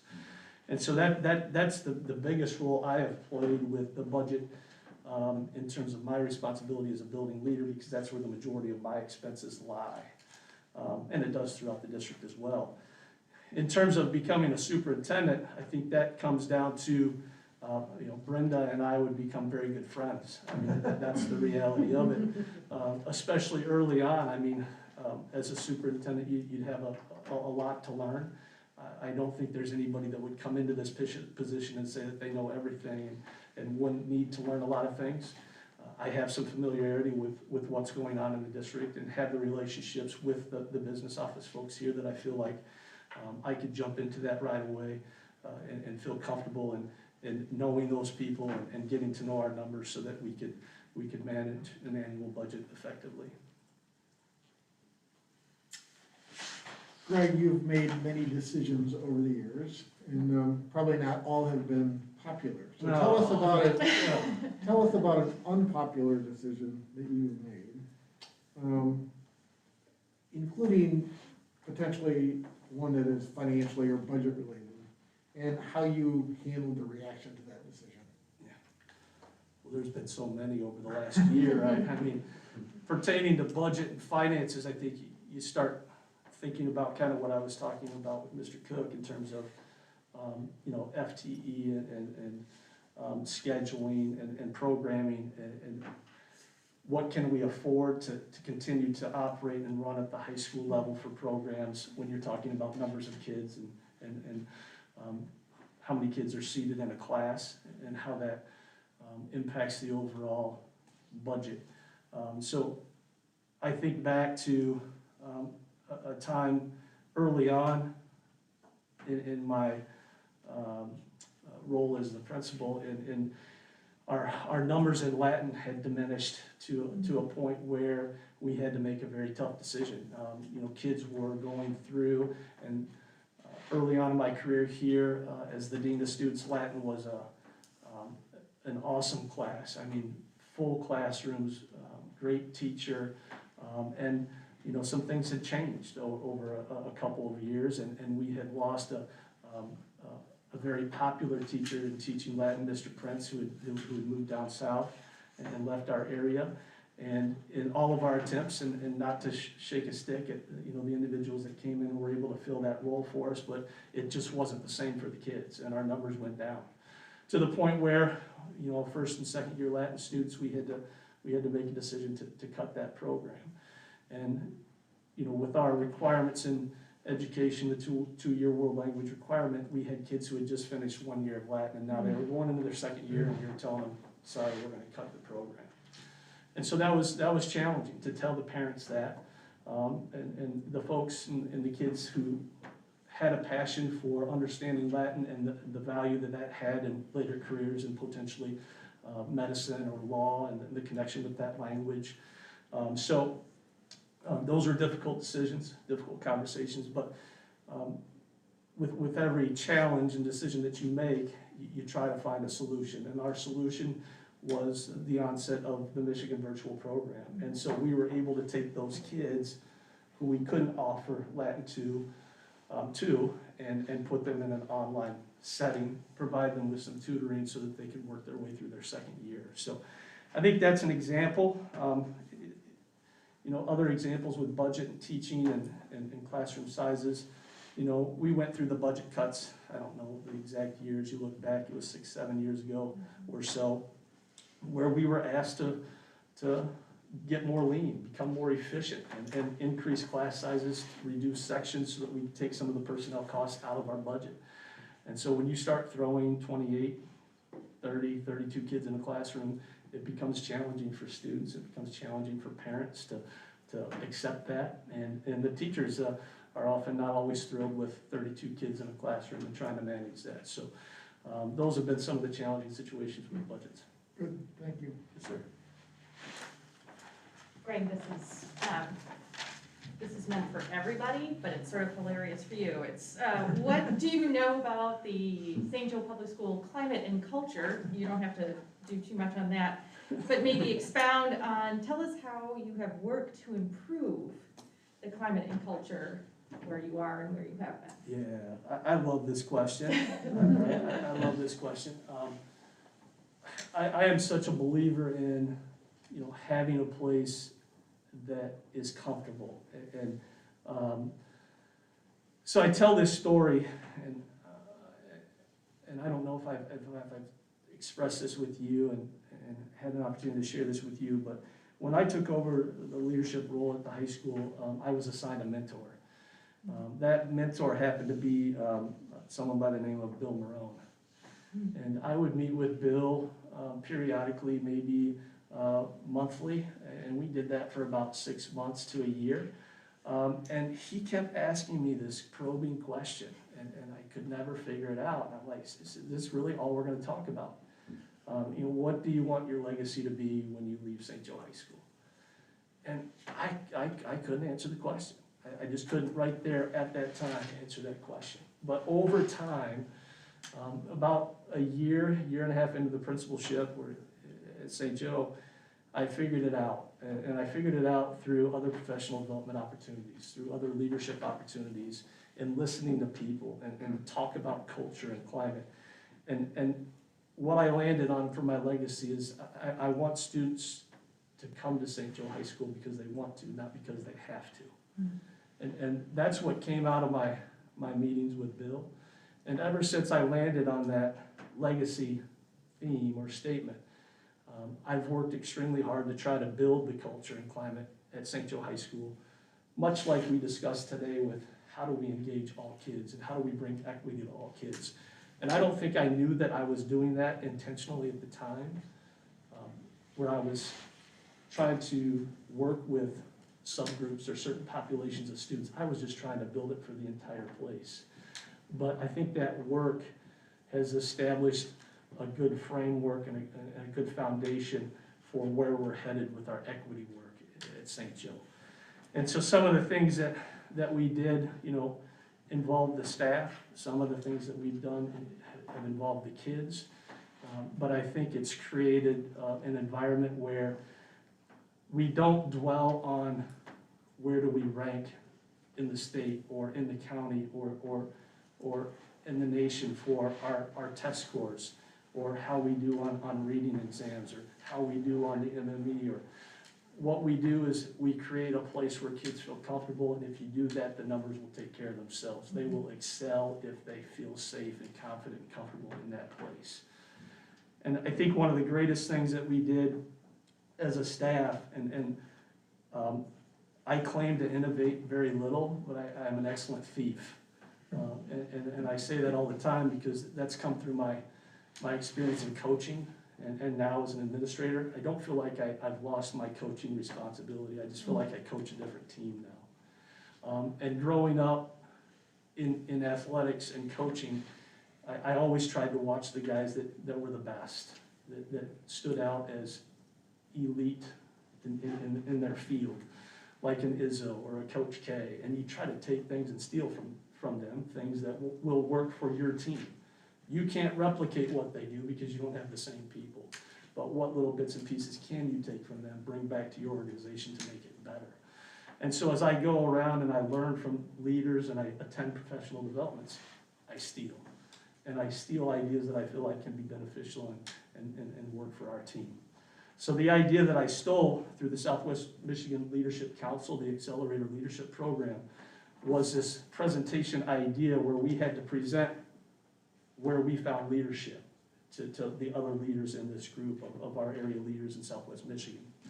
And it was a 5-minute presentation, and it was just on that topic, where you found leadership.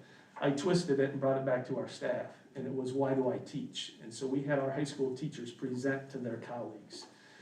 And to watch teachers in front of kids, that's their game. They're comfortable, they're confident, and they look great up there when they're in front of kids, because that's what they do. And when I threw them up there in front of their colleagues, you should have saw kind of the questionable, approaches that they weren't as comfortable. And it was fabulous to watch. And the stories they told about themselves of why they teach and where they came from.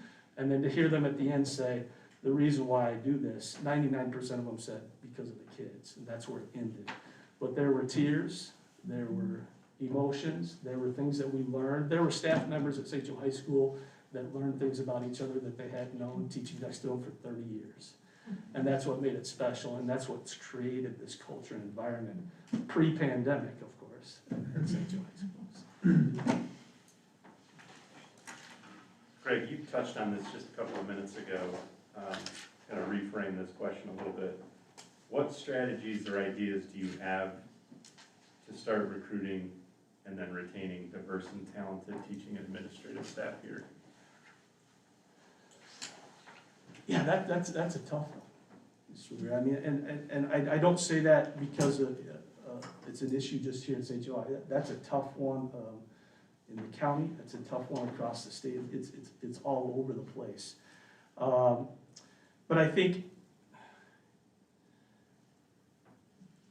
the attraction to St. Joe obviously is the programming, the success, the tradition of what we do. And so we get those candidates, and I think we're fortunate that we've had the success that we've had, and that's what draws the interest to our district as we speak. In terms of how do we attract and bring in diverse candidates into our district, I think we're starting to move in the direction here that will allow us to attract those types of candidates. I think we've been so traditional in our approach because of the success we have had that we haven't branded or marketed ourselves as a district who has an incoming group of school of choice population, a growing population of school of choice students. I was thinking back to when I started at St. Joe at the high school, we may have been 4 or 5%, it seems like, with our black student population, and that's increased to nearly 10% now at the high school. So there is a need, there's no doubt. Quite honestly, how many of those folks have I had a chance to interview in my 10 years here? Just a FYI, I mean, a piece of information here, in the 5 years I've been principal now at the high school, we have replaced nearly 50% of our high school staff. I mean, we're at about 40% that we've hired over the last 5 years for whatever reason, retirements, people moving on, whatever the case may be. And I can honestly say we have not had the opportunity to interview diverse candidates. It just hasn't happened. So what we're doing, it could be a part of the problem, and how we're entertaining, trying to reach those individuals to come to our district. Are we branding and marketing our district and doing the type of work with equity and diversity that would attract those candidates to even look at us? I think is a part of the equation in question. So those are things that are on my mind and things that we need to address if we're going to move forward in recruiting those types of diverse candidates to our district. Thank you. Greg, could you describe your experience managing facilities and district operations? And at the same time, perhaps describe for us, you mentioned in one of your earlier answers about the programming needs for all kids and having the resources necessary to do so, how you balance that against those needs to find the resources necessary to do that so that all kids can achieve their goals. Can you throw that at me one more time, Mr. Cook? Oh boy. He didn't follow the script. He went wrong, we don't know what he said. Should we play it back on the Replay. So, your experiences managing facilities and operations. Yes. In concert with the needs to educate and program for all students, and how you will go about making sure that the resources are necessary to do both of those things, and specifically how you can find the funding for success for all students. Yeah, okay. So, yeah, I mean, there's certain programming that we offer at the high school that comes straight from the general fund. Things that we do on a daily basis, the AP programming, the honors programming, the at-risk program, the intervention programs. And then you got your extras that are out there that you want to provide opportunities for, such as like a robotics program, or adding on turf to your football stadium and field, and bringing those types of elements to your district, which as a district, we know that you can't possibly fund those types of things out of the money that we receive from the state with our per pupil funding. So it becomes very important to be able to have a foundation like we have in St. Joe, and to be able to utilize them as a resource to help fund some of these projects that we're doing in school, so that we can alleviate some of the costs that we have with our traditional programming that comes strictly from our general fund. So that's where my assistance and role at the high school level has come into play with finances. And in terms of community support and bonding issues and sinking funds and those types of things, my direct tie to those has not been something that I've done as a building leader at the high school level. Am I aware of how those function and operate? I have some awareness of those. I don't think I would go into any one of those situations trying to tackle that single-handedly. I think that would be a collaborative approach between myself.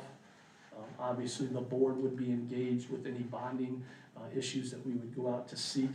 Our administrative team would be a part of that responsibility. Definitely, our CFO would be a part of that, along with, having that support and backing of a true law firm to make sure that we're dotting our I's and crossing our T's as well through the process. So I think many of these things that you tackle as a superintendent require a team effort as we go out and do these types of things and try to determine what's best for kids. So it's not something that I feel like I would be flying solo on. I would be reaching out to the resources to make sure that we're doing the best for all. Thank you. Greg, I think you probably know this as well as anybody, but we have a very, very talented and experienced set of leaders in our district. I guess it depends on who you ask. If you became the superintendent of St. Joe Public Schools, how would you take advantage of the talent and experience that you know exists here already and inspire inclusion within the leadership team and motivate them to embrace you and your leadership style? Yeah.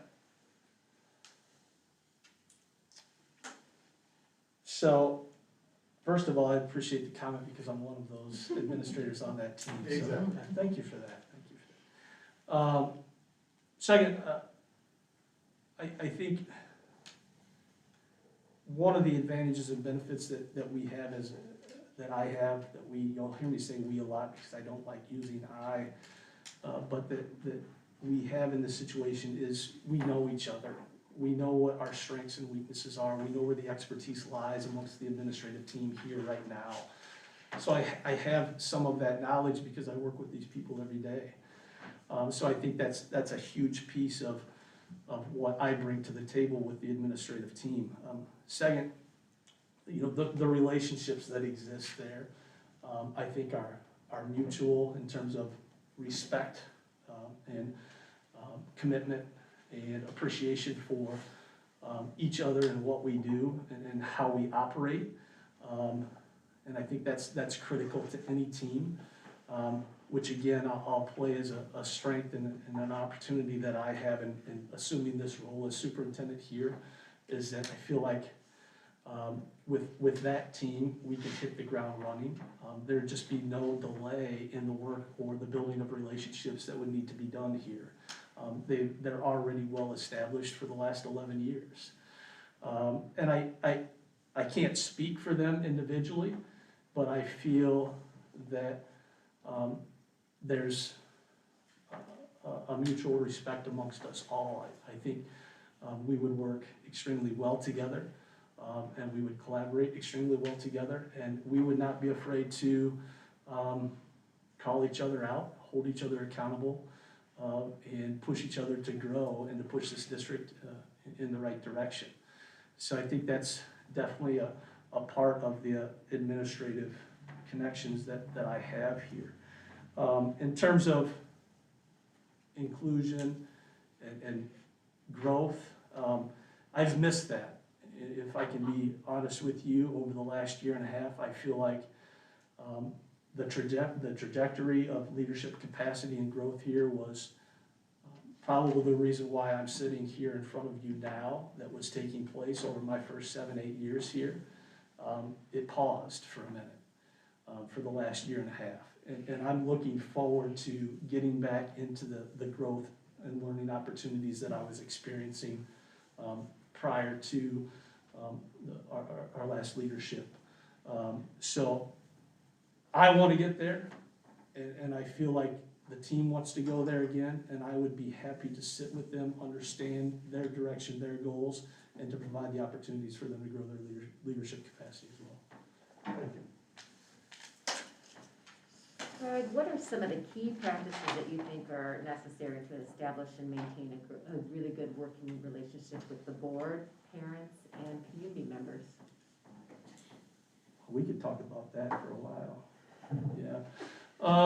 Board is, obviously the success to any superintendent's tenure is going to be, it's going to start here with you as a collaborative partner with me and our relationship. So the focus for me we know each other to some level, in some degree already, having worked with each other for some time in a different capacity, but to spend time with you and to understand your vision of the district and where you see our strengths and where you see our weaknesses, and me taking time to understand those from each one of you, so that we can work together to move the district forward, I think would be critical. So I think the communication piece obviously is extremely important, and giving each one of you that individual time and me the individual time to get to know you better, not only in this role, but personally as well. So I think that's a critical piece to this. I'll just take that one step further with the board, and second, in the success that I feel that I could have in this role is, getting to know and spending a tremendous amount of time with Brenda in the finance office. Again, I think it goes board, and then it goes my relationship and understanding of finances that will be the two keys to success early on in my tenure as superintendent. So I would pay close attention to those two things and really get to know those individuals, you and Brenda, to really know board operations and financial operations in the district. I think when it comes to parents, it's no different than how I operate at the high school. If there's an event, you'll see me. I mean, that's how I've operated in the past. I totally believe that visibility and being a part of the events that take place at the high school and throughout our community related to our schools is extremely important to have a presence and to be there, and to be approachable, and to have people feel comfortable coming up and talking to you, not just in the educational setting, but in the community, and asking about your kids, and how's Allie doing down at the University of Kentucky? She's doing good, by the way. I mean, it's costing me a little bit of money, but she's having a great experience. So, having those conversations with the community and parents, and then, engaging in,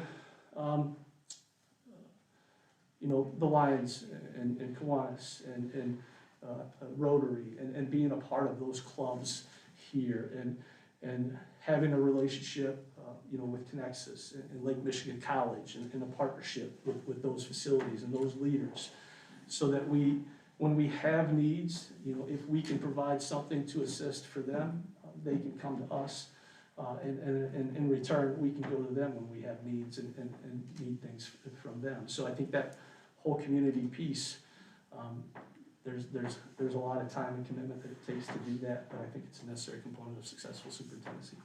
Great, thank you. Yes, sir. All right, Greg, describe your leadership experience working with diverse constituents, social, cultural, economic diversity in all of its stripes. Tell us about how you have worked to develop educational equity and the culture of inclusion for all. And you've touched on some of that. You don't necessarily need to repeat things, but you kind of highlight them as you go through the chunk of it. Yeah, so I'm kind of going to cheat here, because Kelly put together a great opportunity for us the other day with Dr. Marks, in talking the Bell framework and learning some of his ideas on diversity, inclusion, and equity, and listening to him speak and lead us in a learning opportunity. I was fascinated by his comment of, I've been doing this for 30 years, and that by no means do I find myself to be an expert in what I do, because this is a constantly changing and evolving process. And so he admits that although he's been doing this for the majority of his life, he still doesn't know everything there needs to be known about equity. And so to hear him say that as a leader in this work, And to acknowledge that gives me hope that I certainly by no means know everything with regards to this topic. But it's because of people like him that I feel like I have a connection with and have learned from, that we can use him as a resource to help guide what we do in our district. So I think it's people like Dr. Marks and having that connection. It's working with the Lige Haney and the Boys and Girls Club of Benton Harbor and having that relationship and that connection. It's working with Steve Newbecker at St. Joe City and the Department of Public Safety, and working with him to bring Officer Gene, who is a well-respected black officer, into St. Joe High School as a resource officer for us today, for somebody that the kids can relate to. It's attending the African American Student Initiative pre-COVID and working with Jill Griffin and understanding through the Michigan Department of Ed, through this program, a better understanding for myself and where I am and my own beliefs and my own ideas on equity and where I stand. So establishing my own awareness on the topic before I can go to lead others down the path of understanding where they are and moving us in the right direction. Working with the Southwest Michigan Leadership Council and the Accelerated Leadership Program, and having opportunities to engage with leaders in our area on these very topics of race and diversity, and challenging and difficult conversations are all a part of the network that I feel like I can call upon to help guide us in this work towards equity. Because I don't know it all, and I won't claim to know it all, but I feel like we have the people out there that can help us with this transition and this movement towards equity.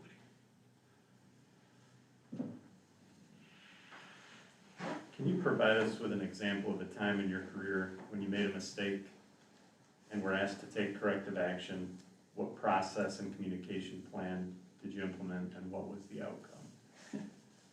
There's probably two people right here that can identify a bunch of mistakes for me. You know, this is a tough one, and it's not because I've stated the idea that I don't feel like I know everything, and I never will. I'm not a leader who approaches things in that capacity. But I think if I had to identify a mistake for me, it would probably be early on in my administrative roles, avoiding the tough conversations, not having the difficult conversation with the teacher who's not meeting the expectation, or calling the parent out who continually drops off their student every day 10 minutes late, and they walk in with a McDonald's coffee, you know. So I think as I've developed in my leadership and learned as a leader, those conversations become easier the more you have them. But if you're not having those tough conversations and giving feedback to the individuals, if they don't know, then how can they fix it, right? And so my approach to those types of situations is have an established relationship with the individual so the conversation is not as difficult as it needs to be. And then have an emotional intelligence about yourself and the person that you're dealing with so that you can have a real conversation, a meaningful conversation. And those are some of the things that I have done through some of the leadership trainings, is better understand myself through emotional intelligence and awareness, also understand the person that you're addressing, what their personality is, how do you confront them, and how do you have that conversation with them. And it's become easier. It's become easier over time, and some of that work has been done under the previous leadership in our district, back a few years back, and then also more recently in my efforts to get to the position I'm in now through some of the leadership trainings that I've had. Thanks. Yep. Craig, back over here. Tell us about your experience in the development and implementation of an educational change or reform that you initiated, and that improved success for the students? That I initiated. That's a lot of pressure because I've got folks sitting here that are gonna go, really, was that you? But I would say, as a team, you know, I think we're all very proud of this, and I'm gonna give you a couple. I'm gonna say professional learning communities. Not one that I initiated single-handedly, but together collectively as a team. I've had a lot of responsibility in the development and growth of professional learning communities at the high school under Kelly Godesky's guidance as the curriculum director, and now as our interim superintendent. We have spent a tremendous amount of resources and money on our staff to send our team to those opportunities at LA Stevenson to learn what professional learning communities are all about.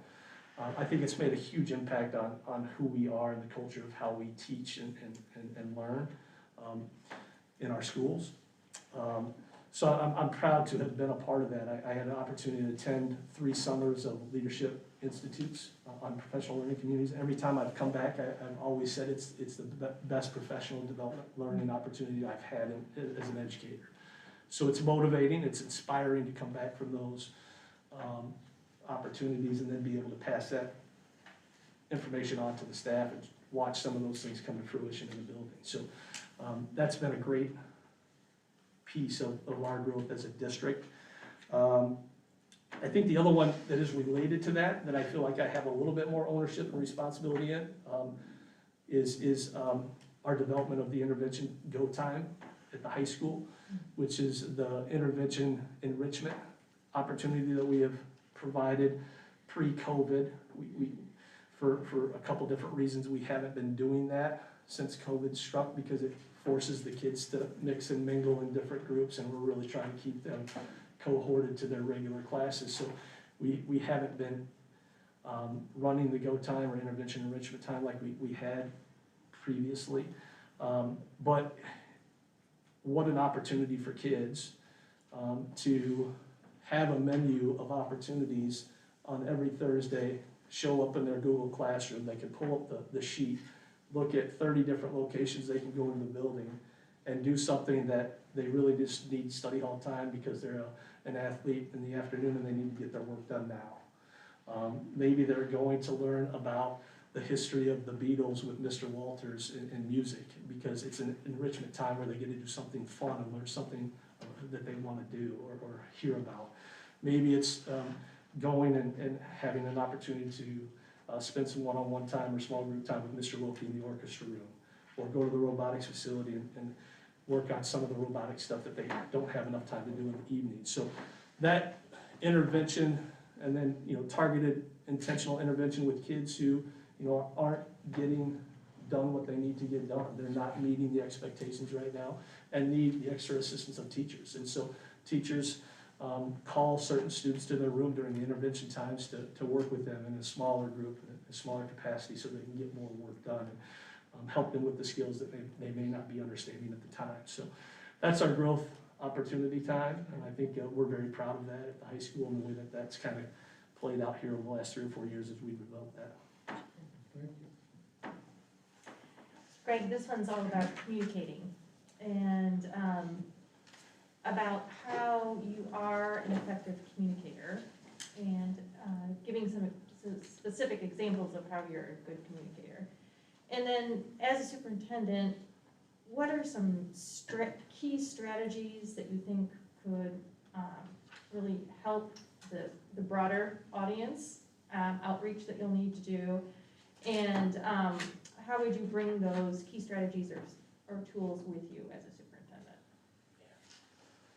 So I think I want to do the fun part of this first, and I want to talk about the nonverbal communications that I have with kids, which I think goes an awful long ways to culture and climate and how our building feels around our kids. And if you were to ask our kids, they would be very familiar with me, as they go down the hall if I were to go like this. So, and not say anything to them, but just go like this, or I go like this. And they might think it's like a rock sign or something like that. And I tell them, I said, what does this mean? I said, go look that up. And so they look it up in sign language and they figure out that it means I love you. And so for me to do that, and they know what I mean. And so I'm always using nonverbal communications with kids, and I think it's a small little thing, but it means an awful lot to them. So that's the fun part of the question. The tough part of the question is how do you relate and communicate to all your stakeholders within a district? And I think it's consistent, it's timely, it's transparent, it's expected, and I think that they want to hear from you. They want to hear from you as the leader of the district when things are going great. They want to know about those things. We need to promote those things. We need to market those things. We need to advertise those things. And when they're challenging, they want to hear your voice too, because someone has to take ownership and leadership for what's taken place. And what happens in St. Joe Public Schools as a superintendent would be my responsibility. And it would be my responsibility to share that information out to the stakeholders in our community and communicate that to them. So I'd rather focus on the celebrations, but we all know that the challenges come. And I think Kelly and our administrative team and central office has done a tremendous job during this time of COVID in keeping parents informed on a daily basis if needed. And we've seen those communications come out on a daily basis as examples of when you need to communicate regularly, on a weekly basis, with here's what's going on in the district, some great things, some things that we need to keep an eye on, and then through quarterly newsletters and beginning of the year. Be proactive. I think communication is a huge piece of what communication is all about. When I meet with our students and our families prior to the school year, that's my message. Don't let it sit. If you've got an issue, if you've got a concern, please bring it to my attention so that we can communicate and address it together. And so I think that would be the approach, is to be timely and to be proactive with the communications as much as possible. Thank you. Greg, I think that your last couple answers ago, talking about PLC and go time, are probably appropriate for this answer. Okay. You might say PLC and go time. And anything else you think of, how would you set priorities to address the needs of academically struggling students while also addressing the needs of high-achieving students? How do we meet the needs of all students? Yeah. I mean, and that's a great example is go time. I would also like to bring to your attention that while I'm not solely responsible for the growth in AP opportunities at St. Joe High School, that has occurred during my leadership as the principal. CTE programming has grown to the biggest provider of CTE programming in our county because of not me, but I think because of the people that we have put in place to allow those things to take place. Jim Berry doing an excellent job with our CTE program. I think we have grown our programming at high school, at our high school for kids in need. We have sections of intentional opportunities for students built into their schedule now for math and reading. We have academic achievement developed for our freshmen and sophomores who are struggling just to keep up with the organization and the part of being a high school student, and helping them do that and providing that opportunity during the school day for them to have that need. We have built an assisted credit recovery program at St. Joe High School that keeps our kids in-house. They are not leaving us to go to other school districts to get their diploma. They are staying with us, working with our National Honor Society kids to earn their diploma. So that's been a tremendous asset to our school. So overall, our clubs and activities, off the charts in terms of what we can offer to meet the needs of all kids. So I feel confident in saying that over the last 5-6 years in my role as principal, I feel like St. Joe High School is a better place now than it was 6 years ago when I took over that responsibility.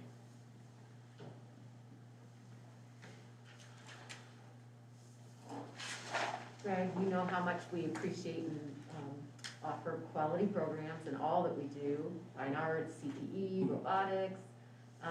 How would you develop curriculum or continue developing the curriculum and opportunities for students to equitably meet the needs of everyone while maintaining that quality that we have? So as we kind of move forward thinking about. Can I just defer? Yeah, I know. No, I think it's a great question, and it's not something that I would drive independently or on my own. I think that would come in collaboration with our curriculum director, our assistant superintendent, with our building leaders, to understand where are our needs, where do we need to grow, what is not effective or efficient any longer that we can potentially move to the side with an initiative that better meets the needs of where we are currently right now. I think an awful lot of this work is going to be happening now as we move through the next few months and over the next half year to year as we utilize the Bell framework in trying to develop all of these components of our strategic plan, keeping in mind that equity is the focal point of everything that we do. I think that's a great plan moving forward for our district. We've achieved an awful lot over the last 4, 5, 6 years with our strategic plan. It's come to completion, and now it's time to build a new one. And I think it couldn't have happened at a better time, given the pandemic has shown us that we're not meeting the needs of all kids. And so our focus can be equity at the center, and then we can build all these other components, curriculum being one of them, around the need to meet the needs of all kids. Thank you. Greg, tell us about your community and volunteer activities and the efforts you have fostered within the district to collaborate with the community. I think my greatest contribution, and it was the participation in the Accelerator Leadership Program here. Engaging with that group of leaders that program presented and that I had an opportunity to work with and network with for a year in developing my leadership abilities and skills was a tremendous opportunity for me. Since then, I have built a lot of network from that group that has allowed me to collaborate with local bank here in town, with one of the individuals who was a part of the class with me, to bring in a financial banking class to our business class at school, just as a volunteer opportunity for their business and through that partnership. So I think that's something that has come of that. I also feel like I just lost my train of thought, Rick. Just, can you repeat that question for me one more time? Community and volunteer activities, Yes. an effort you have fostered for the district to collaborate with the community. Yeah, so I'm speaking of Southwest Michigan Leadership Opportunity. I would also then go back to the opportunities and the collaborative partnership that we've created with the city, St. Joe City, and having the resource officer present was a part of that opportunity, and meeting Steve Newbecker and developing a relationship with him to spear that opportunity. The Boys and Girls Club, engaging with them and bringing them in-house into St. Joe High School is something that I think is a community partnership and relationship that you would have a hard time finding, not only in our area, but across the state, probably one of only a few that exists in an in-house district. So I think it's those types of community partnerships, connecting with those folks, that provides opportunity to share resources, to bring opportunities to kids that you might not be able to provide solely on your own as a school district. Great, thank you. Yep. Greg, how have you evaluated and targeted professional development to improve teaching and learning, specifically with an eye on diversity, equity, and inclusion? And how do you measure the value of professional development?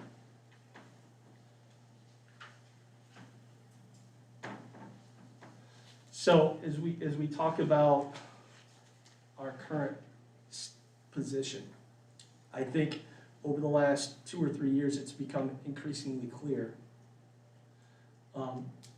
through the students and their voice that there has been a missing element to St. Joe High School or St. Joe Public Schools in terms of kids not feeling a part or not feeling like this is their home or their school.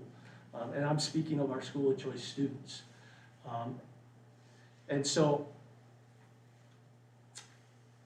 I think as we move forward and we continue to understand and listen to the needs of our kids, our marginalized groups, not only our African American student population, but our LGBTQ population, reaching out to the resources that I spoke of earlier in Dr. Marks and Jill Griffith at the MDE and the African American Student Initiative, and Mary Jo Schnell at the Out Center, and then using them to provide professional development opportunities, not only for our administrative team, but also for our teachers, so that we can better reach the individuals that are in our classroom through our curriculum and through our means of teaching.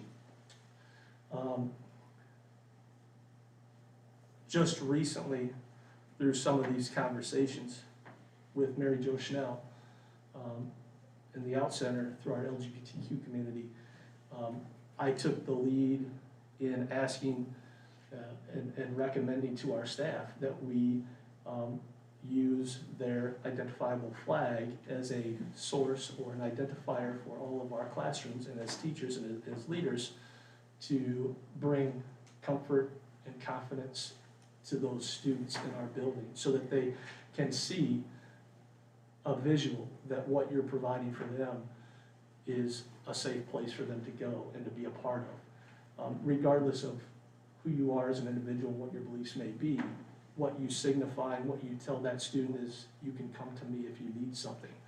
And I think creating those types of opportunities and presenting those to kids in the environment will only enhance our ability to reach them through teaching and learning. So I think that culture piece plays an awful important role in that. The effectiveness of any PD, I think, comes from observing the results as you move forward, and is it sustainable? Is it a hit or miss initiative? And you've got your teachers and educators going, we've seen this before, here we go again, and then it circulates and it's gone. So I think what the district has done, and Kelly's been a vital part of this as we've gone through the last 6-7 years, is developing a big picture with professional development as to where we want to go, professional learning communities being a huge piece of that, and the impact that's made. So dialing in on what is the real focus, what is our real need here, and putting our professional development opportunities in that category and concentrating on those. Greg, can you speak to, this is, you know, as a building leader, you already know that your time is interrupted and busy and full. As a superintendent, there are more tasks and duties and responsibilities that come along with a different position. Can you speak to how you structure your time to be available for staff, district families, while taking care of all of the stuff that needs to get done in the background? And how much time would you spend in the schools, the classrooms, and in the community, if you can kind of speak to the importance of that? Yeah. So if I may, I'll just speak of an experience that I took on when we had a change in leadership at the high school mid-year, as Kevin Guzzo and I took over the interim responsibilities of the high school building. Mind you that we were running a building of 1,050 kids with only 2 administrators, and majority of school districts our size and high schools our size would have had a minimum of 3, most 4. And it basically came down to whatever it takes to get the job done. It was Kevin and I's approach to making it work. There was trust that needed to be rebuilt in the high school. There was confidence that had been shaken that needed to be rebuilt in the high school. And that required us to be there Basically, as we look back on those times, Kevin and I, we often laugh that we would be there 5:45, 5:30 in the morning, and we wouldn't leave till 9 or 10 o'clock at night during those 3 or 4 months, because we knew that the kids needed us in that capacity, and our staff needed us in that capacity. And I think that's the way that I would approach this role as a superintendent, that there is no limitations to time or commitment.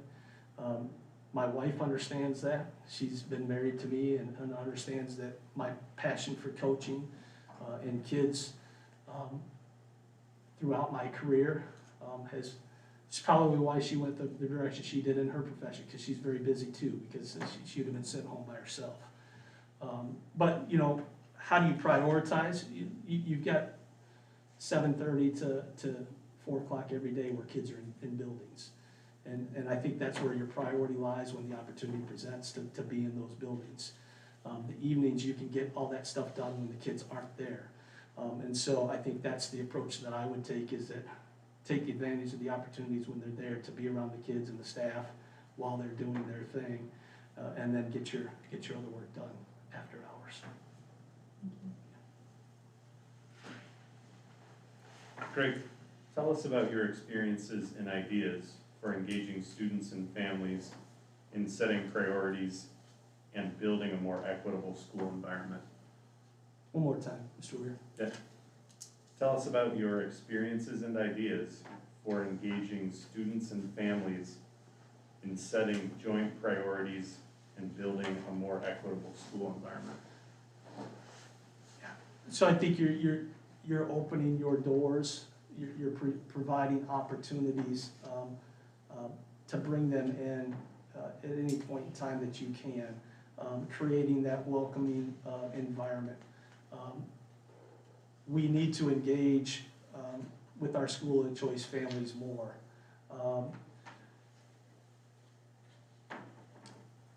It's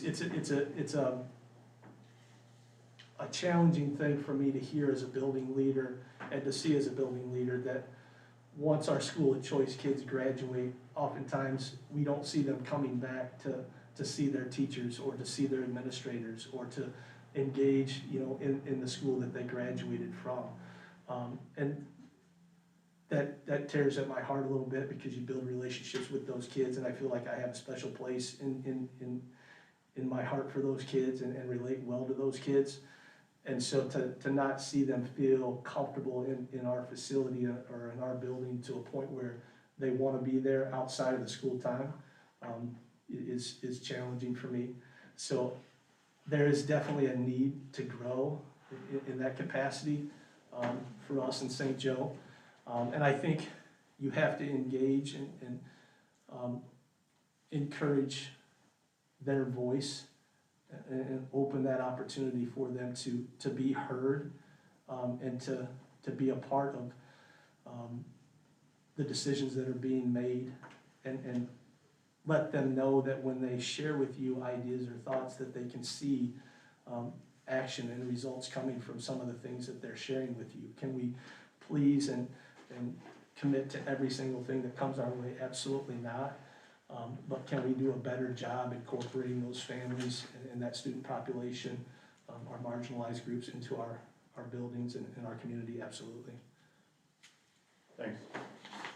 That is a perfect segue into my question. Oh, watch out. It is.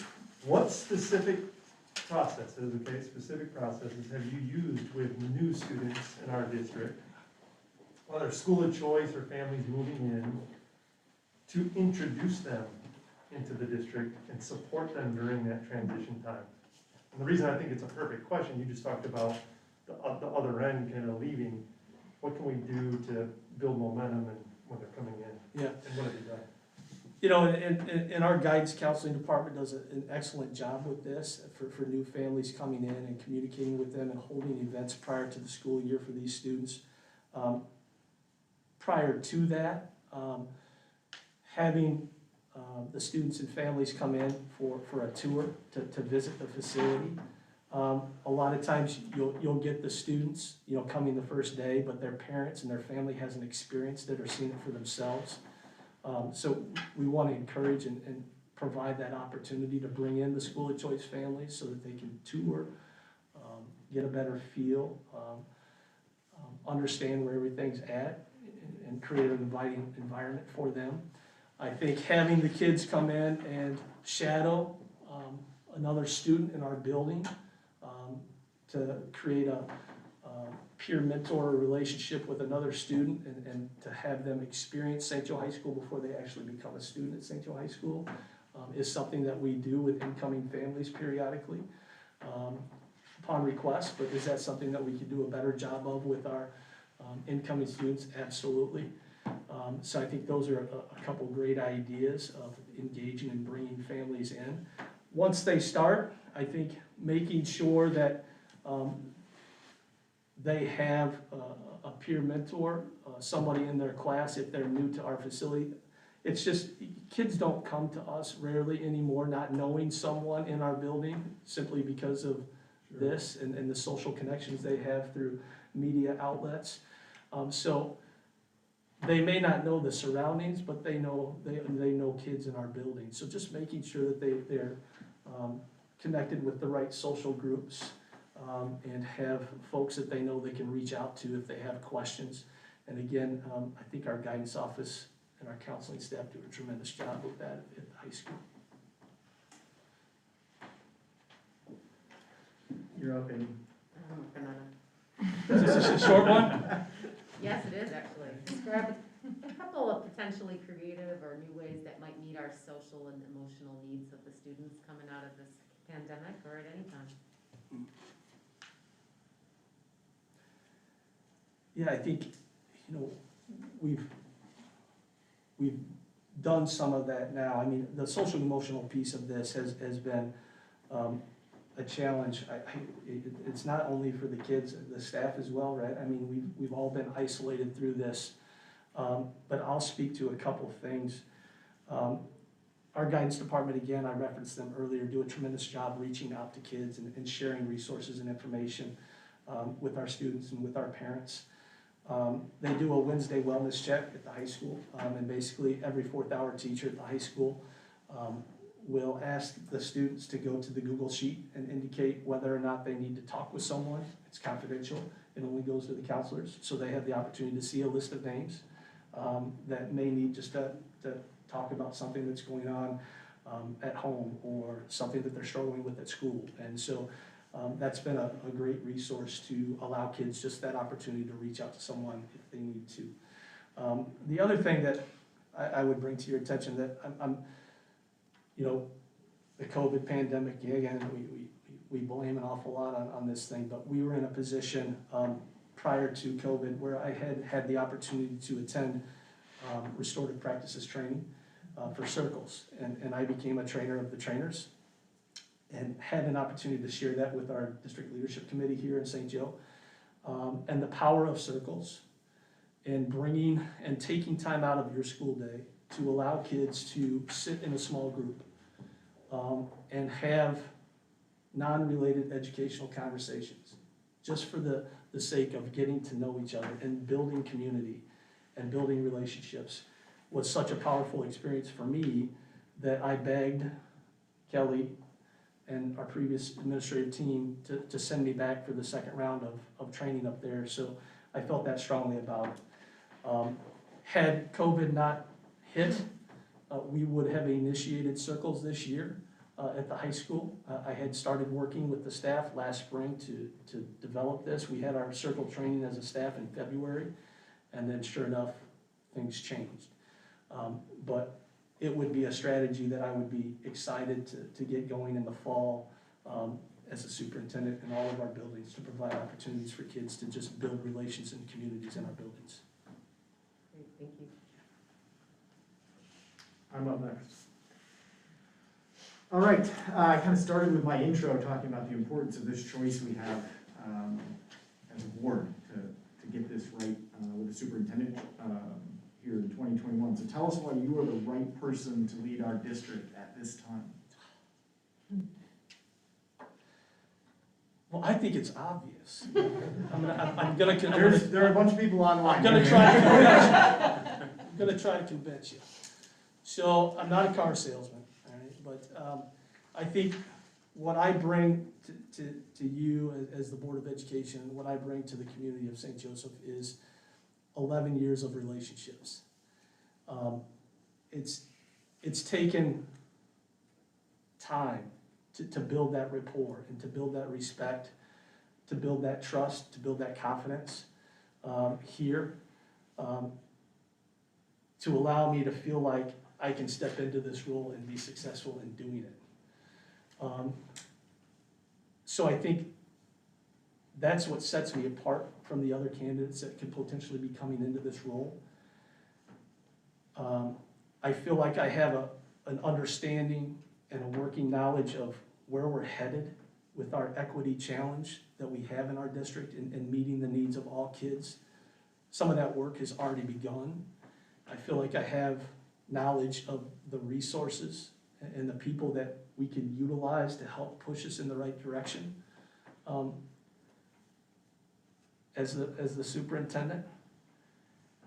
And I feel like, although I may sit in front of you not meeting the criteria of a superintendent with experience, I do believe I have had that experience. I spent 2 years in the Michigan Association of Superintendents and Administrators classes preparing for this opportunity, so I don't walk into this blind.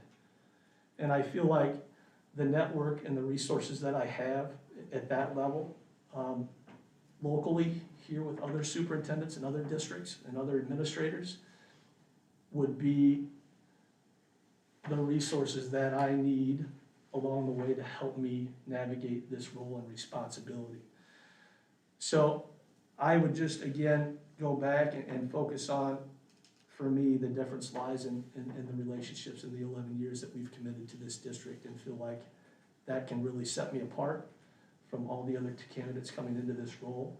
And I believe that there would be no honeymoon period. We would hit the ground running, and there would be no lag or time wasted in having to look, learn, and listen throughout the district, because I already know all those things, and we could start moving the needle forward right away.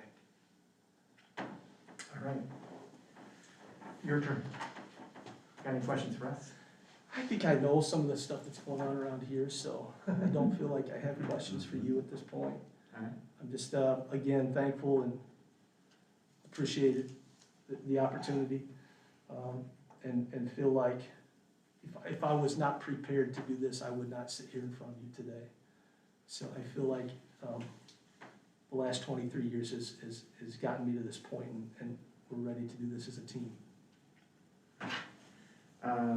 My last question, and your little bit of this further answer might cover your closing argument or statement, but you're welcome to say anything more that you. No, I think that. I think that's it. Yeah, I kind of wrapped it up there, and again, appreciate the opportunity and look forward to hearing back from you. Awesome. Thanks, Thanks, Greg. And again, we would shake hands, fist bump, Right. high five, whatever, but it's a COVID pandemic. Brian.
What's that? Hour and a half more focus. Exactly. Almost a minute. Sat down. Can't all Right. Unless we got the mics. We can all go to three You're just different turning places us and on text each So other. you're on, okay. We're on. All right. Hello. How are you? Welcome. Welcome. We shake your hand. Yes. I would like to introduce to you Mr. Shane Peters, who comes in here as the superintendent of Bridgman. Good. Awesome. Welcome. Welcome, Shane. thank you. Chapter. I think we're supposed to wave. Yes. All right. We would normally shake hands. Shake sit in, hands and wave, yes. Sit down and get started. We've got our name tags up so you know who we are. Welcome.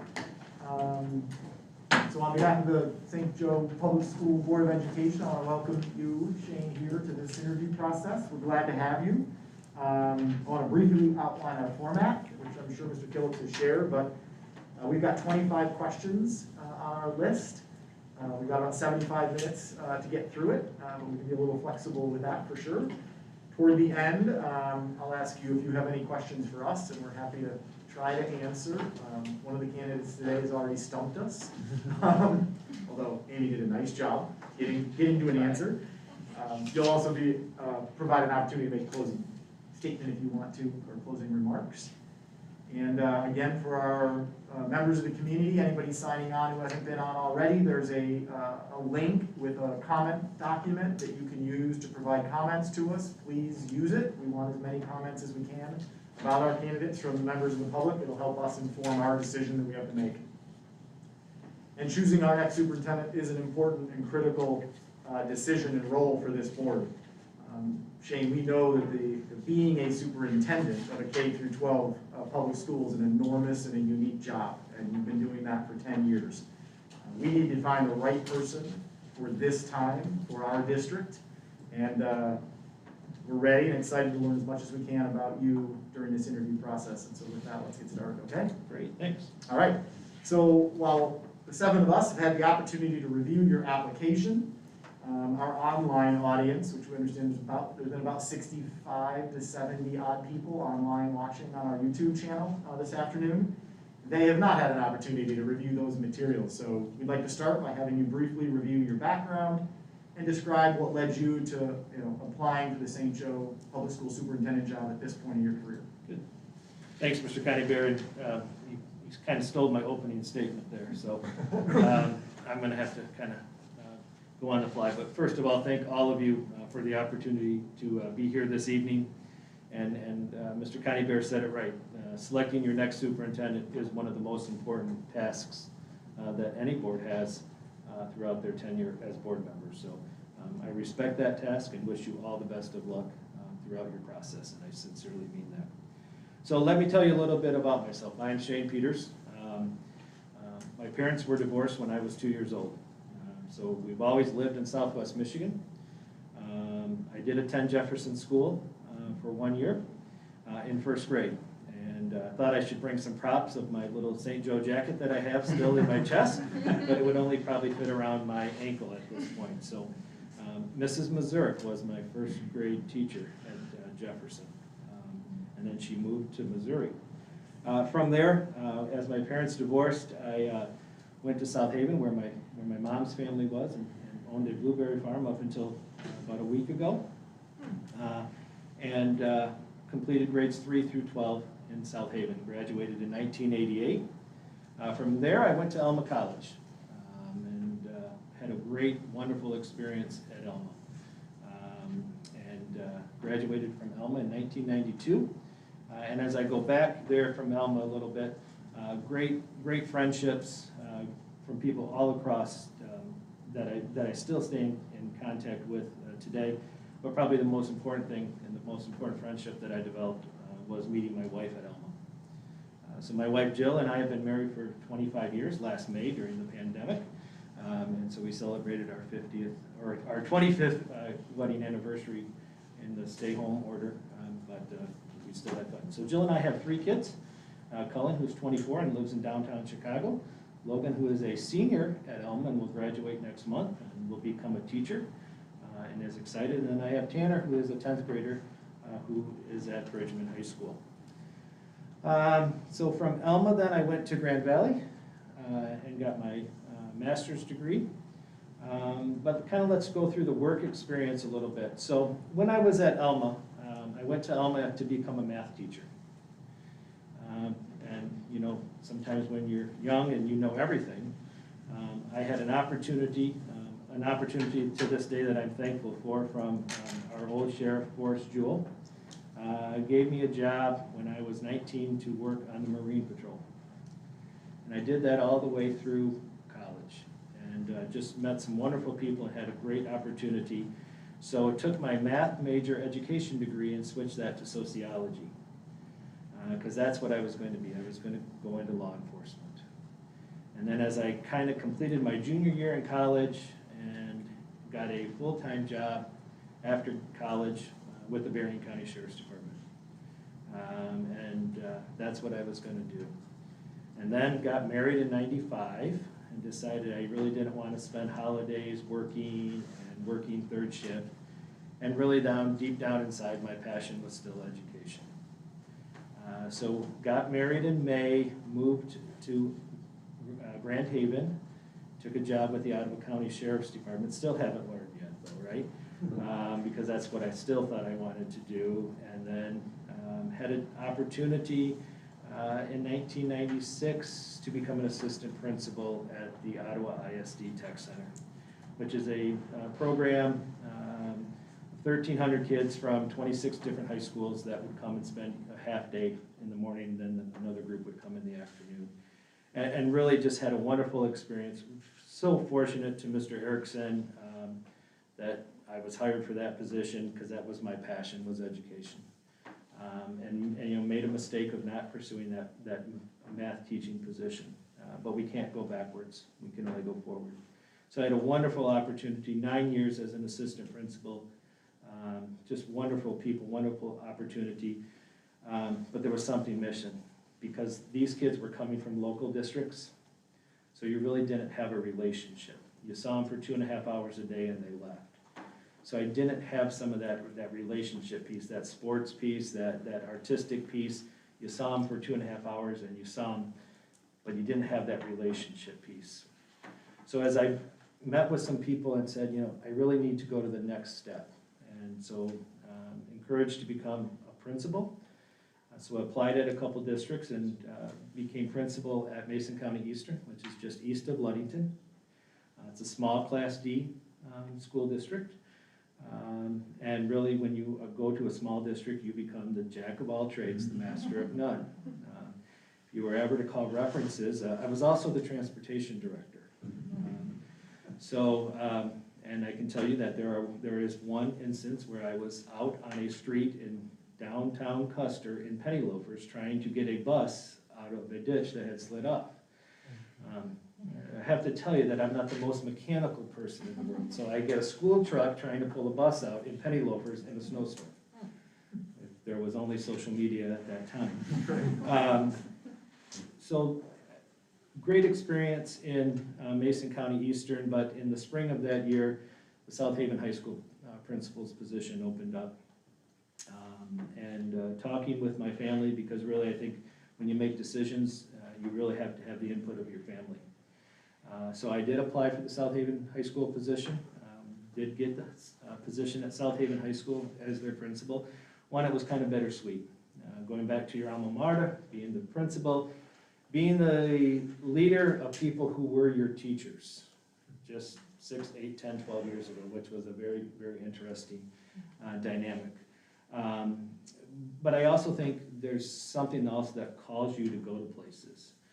So we were in South Haven for a couple of years. I ended up having to take care of an elderly aunt and then an elderly grandmother. So I really think I was put in South Haven for some different reasons as well. So I was in South Haven for 4 years as high school principal, and then probably had the best job opportunity of my lifetime as of today, and that was being selected as the superintendent of Bridgman Public Schools. And it's just a great district with great people who care about kids, academically, athletically, and artistically a strong district. think the second part of Mr. Coneybear's question was, why St. Joe? For those of you that do know me, I'll be very honest throughout my interview. And so, I think that's one of the things that I pride myself on. I haven't applied for any other jobs in 10 and a half years. I'm not interested in any other jobs. Bridgman has been very good to me. So why St. Joe? I think my leadership, my qualities, my experience match what you're looking for in your next superintendent candidate, and that I think I can use those things to take this district and move it forward. You have really, really good people here doing wonderful things for kids. So I think I can use my skill set to take this district to that next level. And that's why I applied. I applied probably, we'll put comma there, there are some similarities between our two districts. You're bigger, we're smaller. But I think our two districts do pride themselves in some of the same thing. I think our mission and our vision and our goals for kids is very, very similar in nature. And that is why I have submitted my name. I'll tell you again, it's the only position in this county that I would ever be interested in. Hope that answers. Thank you. And it's been slightly over a year since the world experienced a global pandemic. How have you led your district during the pandemic? And what have you learned over the last year that you think will change K-12 education going forward? Yeah, so I've been fortunate enough to work with a group of superintendents in this county who had the forethought to start a pandemic plan on March 5th of 2020. 7 days before that infamous March 12th news conference at 11 o'clock. I was in bed by that time, but I got a text from my wife from downstairs that you need to get up. But we had the forethought, as you started watching news and hearing reports and reading some of the information coming from the CDC, that people better prepare. So we met several times from March 5th right up until about March 10th or 11th, and we created a 200-page pandemic plan, which really guided us through what was going to come. And we had no idea what was going to come, but we had a plan. We did some copying and pasting, and so we had a template. So when March 12th came, some of my colleagues and I were fully ready to implement our plan. We took that plan and took it back to our building principals and our teacher leaders, and they developed a pretty robust remote learning plan. And remember, on March 13th, we only thought this was going to be for a couple of days. Yeah. And those days turned into weeks, and the weeks turned into months. So I led by communicating, because at that point, everybody was looking to us, because really nobody knew what was going on. Everybody was looking to the school. What about this? What about that? What about, homework? What about testing? What about graduation? What about all of the things that, let's be honest, none of us really had a clue.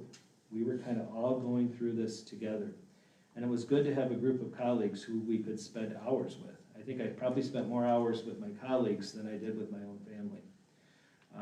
So as we progressed through the process very easily. I made it very clear from the beginning, a global pandemic is not a political issue, and nor was I ever going to debate the politics of the COVID-19 pandemic. Everybody has their own view, and I can respect everybody's view. But our job as public educators is to follow what the guidance is from state and local officials. That is our role. We can agree with it or we can disagree with it, but our role is to follow that. So when things were coming from the health department or the state or the governor's office, we had to follow that. And we know that some people don't like that, still to this day. But that's our role. So I think, to be open and honest, there was a lot of communication, a lot of videos that I sent to parents and staff, explaining to them, really trying to calm them down, because the fear of the unknown was probably the most anxious thing that anybody felt through this. Giving them as much information, honestly, as we had at that point, and communicating it to them. I probably did more videos and school messengers and Facebook posts than I ever have in my life during the last year, 13 months. But I think if you can communicate with people, they understand. When you leave people in the dark, people get anxious, people get wound up. We established very, very stringent protocols. I think many of our county school districts have those similar protocols. We don't waver from those. And it's hard, but we don't. From staff protocols to student protocols, which then took us into, the summer months, and having those discussions about face-to-face instruction. And being an educator, I have to say that face-to-face instruction is by far the best way to educate kids. As we went through this, and sorry, Carrie, I'm kind of bird-dogging a little bit, is we also had to start recognizing that we had to start providing some mental health, some social and emotional things to students that we didn't have that face-to-face contact with. So how do we do that remotely? So we created some opportunities for our school counselors to get involved in that, our remote learning plan. I'll just be honest with the 7 of you, I have never worked as hard over the last 13 months in my whole entire 24 years of being a school administrator than I have these last 13 months. But we do it for kids. We do it to get them back in our buildings, and our buildings are safe, and we're functioning. This is, we're coming up onto spring break. When we started in August, we weren't sure if we were gonna make it to September. And then September came and we made it then. And then we made it here. And now we're, almost to April. And I think it's that collaboration. We have a small group of superintendents who have met every day, and I'm not exaggerating, every day since March 12th. We meet every day from 11 to 12:30, and we just communicate. We call it group therapy. I'm gonna be honest with you, that's what we call it, because we need some therapy as well. But we bounce ideas off. This is a very collaborative county, where we can say, hey, what are you guys doing here? What's this? What's that? Our texts, our phones go throughout the evening and saying, hey, what's this? How's this? Who's this? And I think that's how you lead. There was one voice in the district, and that's my voice throughout the pandemic. And I think that just has built that level of trust within our community. There's not a week that goes by that I don't get some pushback, though, on our protocols. And I always tell people, I had one today, we can agree to disagree, but my job is to follow what the guidance is from state and local officials. That's my job. So that's how we live. What do I think is going to continue after this? I think we're going to continue to have to address the social and emotional aspects of kids. I think we've really seen that has come out a lot larger than we anticipated post or pre-pandemic. I think the use of technology, we've always had one-to-one in Bridgman for many years, but I think how we're going to reshape that use of technology is going to be very, very important.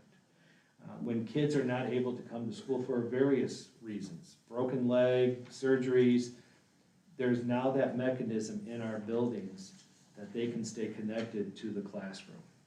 Before it was we would get a bunch of stuff, we'd send it home with mom, we'd come back, we'd call, whatever. Now we have that capability to actually have them connect right in with us. I think that's going to continue. I think that's going to continue for staff members who might have a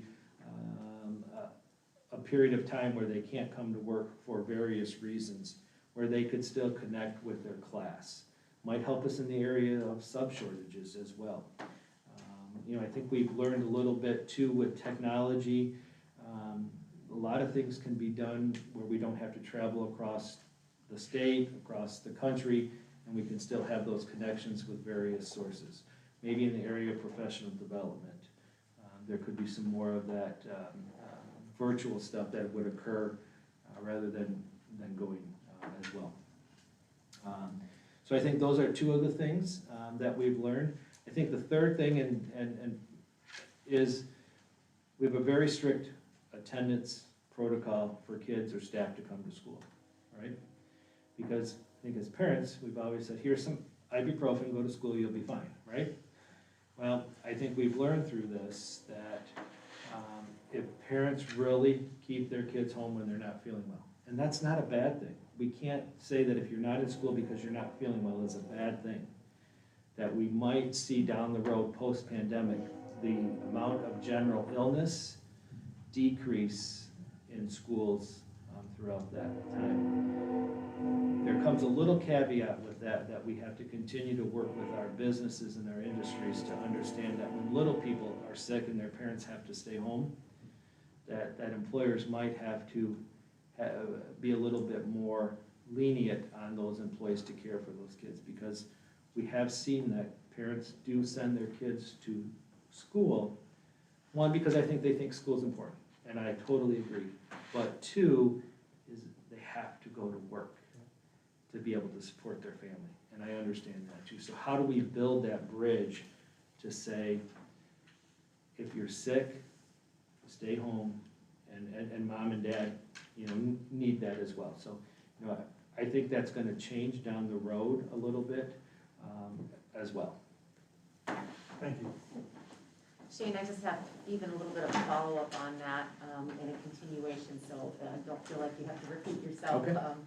What do you think a few, one or two long-term challenges are for the K-12 education? And then how would those challenges, do you think they would affect St. Joe particularly? And discuss your background and skills that would help you to address those issues. So I think the challenges in public education, you know, one, which is kind of the canned answer, is school finance is always going to be a challenge for all schools. Until our funding structure in Michigan is overhauled again, school funding is always going to be a challenge. I think the other challenges could be when we look at some of the social and emotional needs of kids and families. I think that area has really increased. I think it's become much more in our face now since the pandemic than it was pre-pandemic. And I think how do we address those social and emotional needs of kids? I think those have been enhanced by the pandemic, but I think they were always there. I think the whole, our society right now, our culture, our world, the diversity, the equity. You know, I know that's a big thing in our county right now, but I think that just in a larger scale, we have to get a pretty good handle on that. How do those directly affect St. Joe Public Schools? I think all three of those directly affect St. Joe Public Schools. You know, to run a world-class organization, you have to have money to do that. And if the money is not equitably distributed among all districts, and that would be another discussion for another time. Even with the ESSER monies, we see that money has not been equitably distributed. My colleagues and I were able to meet with Senator Peters and Senator Stabenow and Representative Upton last week, and talking about the inequity of that ESSER money being distributed to local districts in this county. And it's a formula that's older than me that's being used. It's the old Title I formula from the 1940s and 50s. Well, that's pretty antiquated. And really, when you look at that ESSER funding, and if you haven't had that opportunity to look at the funding structure of what local school districts in this county receive, it's pretty obvious that equity does not exist in that.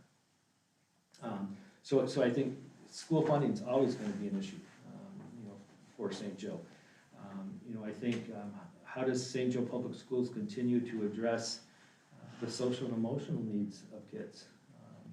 And that's a prevalent issue, not only in St. Joe, but I think in many of our county schools. And then that diversity and equity issue.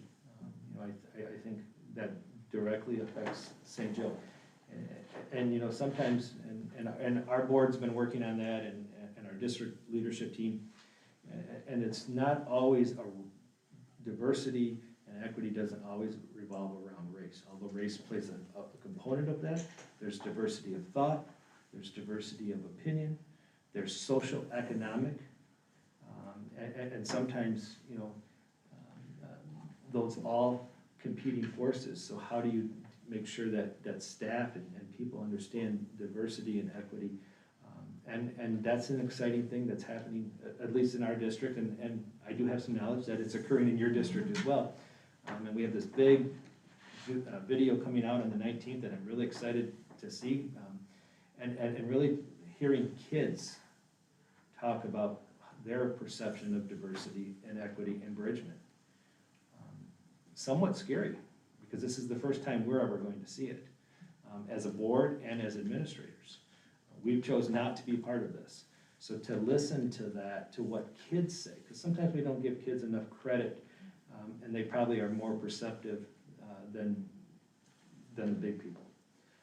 So I think those would be the three issues, challenges, not issues, challenges, because I think they're all overcomable, but just how do you continue to address those? Great, thank you. You're welcome. I'm going to take you a little deeper into that last question, but first I wanted to just mention that you discussed attending Jefferson School, and my daughter actually lives in Jefferson School now. Converted to residential now, so anyway, that was interesting to hear you say that. But could you tell us what budget development process you use, and then how have you ensured funding is committed to the success for all students? So again, building on your last answer a little bit there. So, Mr. Cook, we just completed our first 21-22 budget review. So what I do, and it works for me, is I sit down with each building principal and each department chair or department supervisor, and we go through their budget. So I ask them to present to me their wants and their needs, which is always fun to do because they all have wants, and so anyways, so when we do that, we go through what they're currently spending. We look at a 2 or 3 year past projection of what they've spent. We look at their current amount of money that they're spending in their accounts, and then we kind of collaboratively set what their 21-22 line items are going to be. And really, those don't change drastically from year to year. They stay pretty common. But then we get into the bigger discussion of their wants and needs. So they come with 3 or 4 pages, and some come with Google Sheets that have tabs on the bottom. They all come in different shapes and sizes. And we talk about those. And I have them present to me and to our business manager their explanation of these items. And some have 6, some have 60.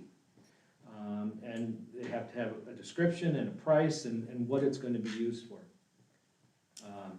And so they present those to us. Those meetings normally last about an hour, hour and a half. They leave me all of their documents, and then I kind of go back through them myself. And then at the end of a day, or sometimes 2 or 3 days, I'll kind of send them the things that I'm going to approve for the following school year. I try to make decisions, Mr. Cook, on what's best for the kids. Sometimes teachers want file cabinets, and not saying that those are not important, they are. But probably going to look at what has the biggest impact that it's going to affect the larger amount of people. And so we've gone through this now for 7 or 8 years. It's a pretty great process that we use. I think our principals now understand how and our directors now understand how to bring that stuff and stuff that does get approved. So when you look at that, so then we take that, I hand that back to the business manager. She then starts compiling and this was in my board report tonight, the 21-22 budget. So we'll present that in May as our first round, and principals know, or directors know, probably within 24, 48 hours what they can start ordering in the following school year. School finance, I really enjoy school finance. I enjoy numbers, I enjoy budgeting. My business manager always says, well, I don't need to do this because you've already done it. And that's just one of my passions, is school finance. I really enjoy school finance. And so then I give her the numbers, and then she's, oh, you didn't do this right, or you didn't add that right, all right, whatever, but you get my point. I wanted to be a math teacher, this is kind of how I can do that. So, anyways, but Mr. Cook, that's kind of how we budget in Bridgman. And so, we just completed our last one yesterday. So over the weekend, I will finish his budget and send that back to him so he can start getting with his teachers or whoever ordered stuff, and then they can get that stuff ordered in July. I don't approve everything though. So I try to really make sure that what principals order, because I was a principal once, right? I needed everything. I needed more people, I needed more supplies. I didn't care about any of the other principals. I need this to run my building. I was there, I did that. And now it's fun to sit on this side because I can hear myself from them saying the same thing that I would say to Mr. Black when I was in South Haven. I needed 3 more social studies teachers, and I needed 10 parapros, and you'd look at me like, what? But that's what principals do, right? I need everything for my building, it's my building. And now when you sit on the other side of it, and it's the bigger picture, it's the district. You've got food service and transportation and maintenance and operations and high school and elementary. So they come now with a pretty good solidified process to quickly get through that process a little bit better. So then when our business manager gets it, she can just really just go in and start compiling the budget for the following school year. And I'm just gonna add just one little thing. We also then do a mid-year budget review, more internally, where we do a similar process. This is how much you had for this. This is where you're at right now. I take money back. So if you get $5,000 in this line item and you've only spent $2 and it's January, I'm taking some money back and put it in the general fund. I will tell you though that I'll leave your $5,000 there for the following year. But if I start seeing that you're only spending $2,000 every year in this account, at some time, that new line item is only gonna be about $2,500, okay? And then we go through those things that I approved in your capital or your purchases. Have you ordered the X amount or whatever? Yep, it's ordered. So then we start crossing off. So when we get to January and you haven't ordered something, you probably don't need it this year. So then at that point I say, well, then put this on your next budget request form for that as well. So that's kind of how we do it in Bridgman. And then really taking our budget amendments to the board as often as we can, so the board has a clear understanding of where the district's budget is at. That is one where people have gotten into trouble in the past, where the board does not have a clear picture of where the budget is at. It also creates some trust and transparency with the taxpayers. When they are in a board meeting and you're talking about the budget and seeing where you're at, and you're being open and honest about that, that's the thing that starts to build trust with the community. So, we do 2 or 3 budget amendments throughout the year. So it's a public discussion of where the district and the taxpayers currently are. Thank you. Shay, this will be a good follow-up to that answer. So, can you tell us about a couple unpopular decisions you've made and how you have addressed those unpopular decisions, including some that may be budget related? So that, I laugh at that because when I think of unpopular decisions, I think I probably would say what has made me social media famous. But, I think sometimes when you sit in a leadership role, there are a lot of decisions that you make that are popular. I think two things come, Rick, to the top of my mind real quick. One is personnel decisions. Because the district or the supervisor or the superintendent can't share with people the real reason why a personnel decision was made, right? It'd be really easy if we could get on social media and say, this is why this happened. We can't do that, right? We just have to hear about it from people about, I can't believe this happened, right? So I think you make some unpopular decisions when a person is either disciplined or removed from their position because the district or the superintendent can't tell the whole story, right? So you're unpopular at that point. And there have been some, and I won't discuss those publicly because it's not appropriate. But there have been some personnel decisions that I've had to make over my tenure in Bridgman that have not been popular. And I know that, especially in a small town, I know that. But if people knew the real reasons and the truth, then they would understand. So, those aren't always popular. I think the other unpopular decision, just made last July, was to go back to school face-to-face. There were those that supported it. There were those that thought I was crazy. There were people that told me that I was going to be held liable for the death of their child or their death of their staff member. And so that was not a very popular. That decision really divided the community because there were those that really wanted to go back. I was great for them.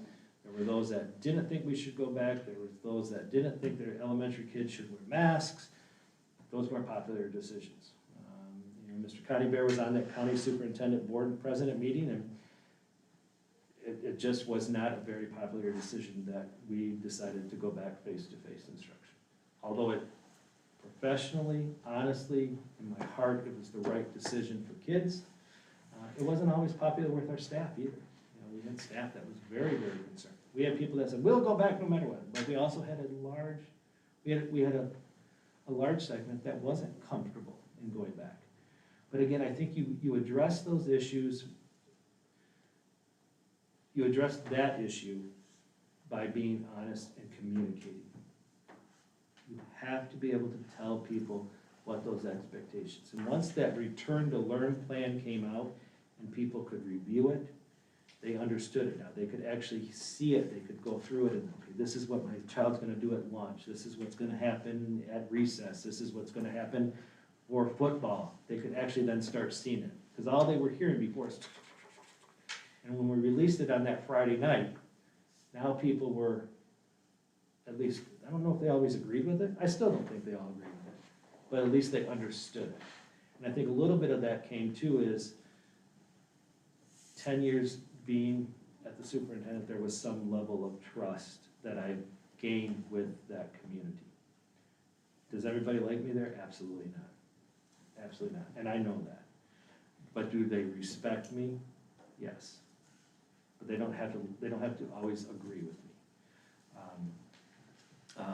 Personnel decisions, those are, you're never gonna win those. You're never gonna win. And you're not. So not much you can do with that one except, I think you need to, well, I think there are. There are some things internally you can do.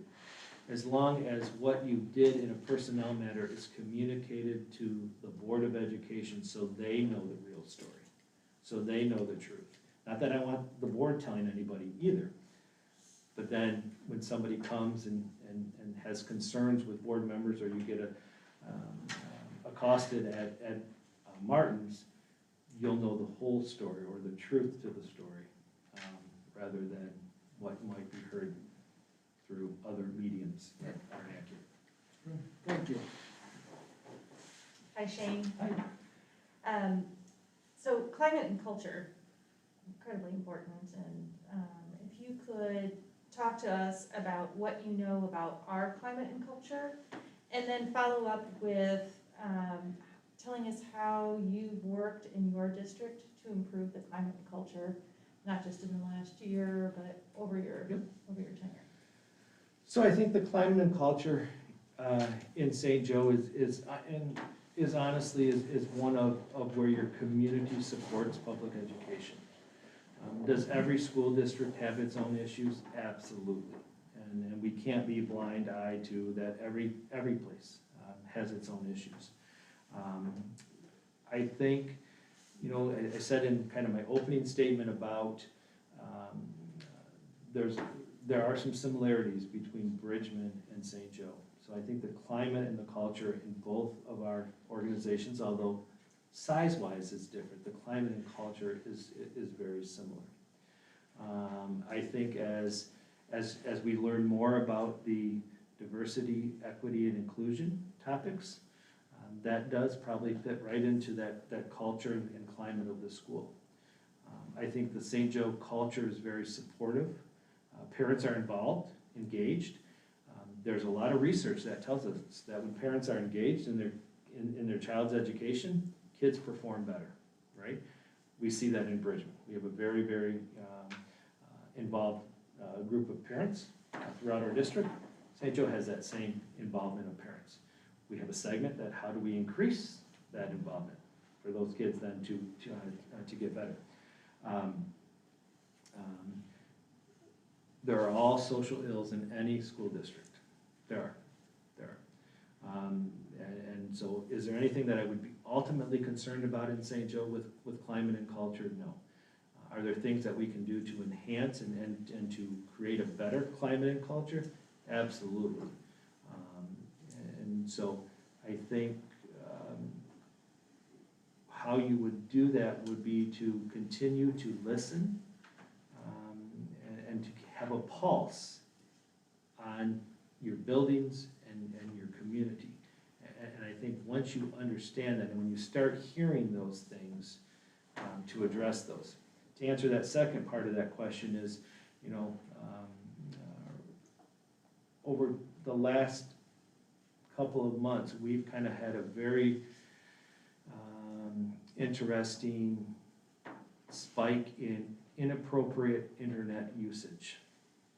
And you can read between the lines of what I'm speaking about on there. And I started to hear that from our middle school principals. And one of the things that I ask our administrators to do, I do not want to be blindsided. I need to be in the know. I don't want to do the work of being a principal, and I don't want to micromanage, but I cannot go into Hardings and Bridgman and get blindsided by something. So my principals and my directors have been very good. They keep me updated, and that's all I ask. Just keep me updated. So I started to hear this more and more from our middle school principal, that there were a lot of concerns about inappropriate internet usage. And he was hearing that from parents, he was hearing that from other students, he was hearing that from teachers. So my job then is to give him some opportunities to increase a more positive culture and climate in his building. So he brought the county prosecutor in, Steve did a very nice job in presenting to our 7th and 8th graders. It wasn't a threatening presentation, but it was more of reality. And so he connected very, very well with the kids. And we did that in 7th and 8th grade. And then next month, we are allowing him to do a presentation to our parents about internet appropriateness. So you have to be able to help your administrators gather the resources to address their climate and control, or climate and culture issues within their building. Thank you. Hi, Shane. Hi. What strategies and ideas have you used or would you use to recruit and retain diverse and talented teaching and administrative staff?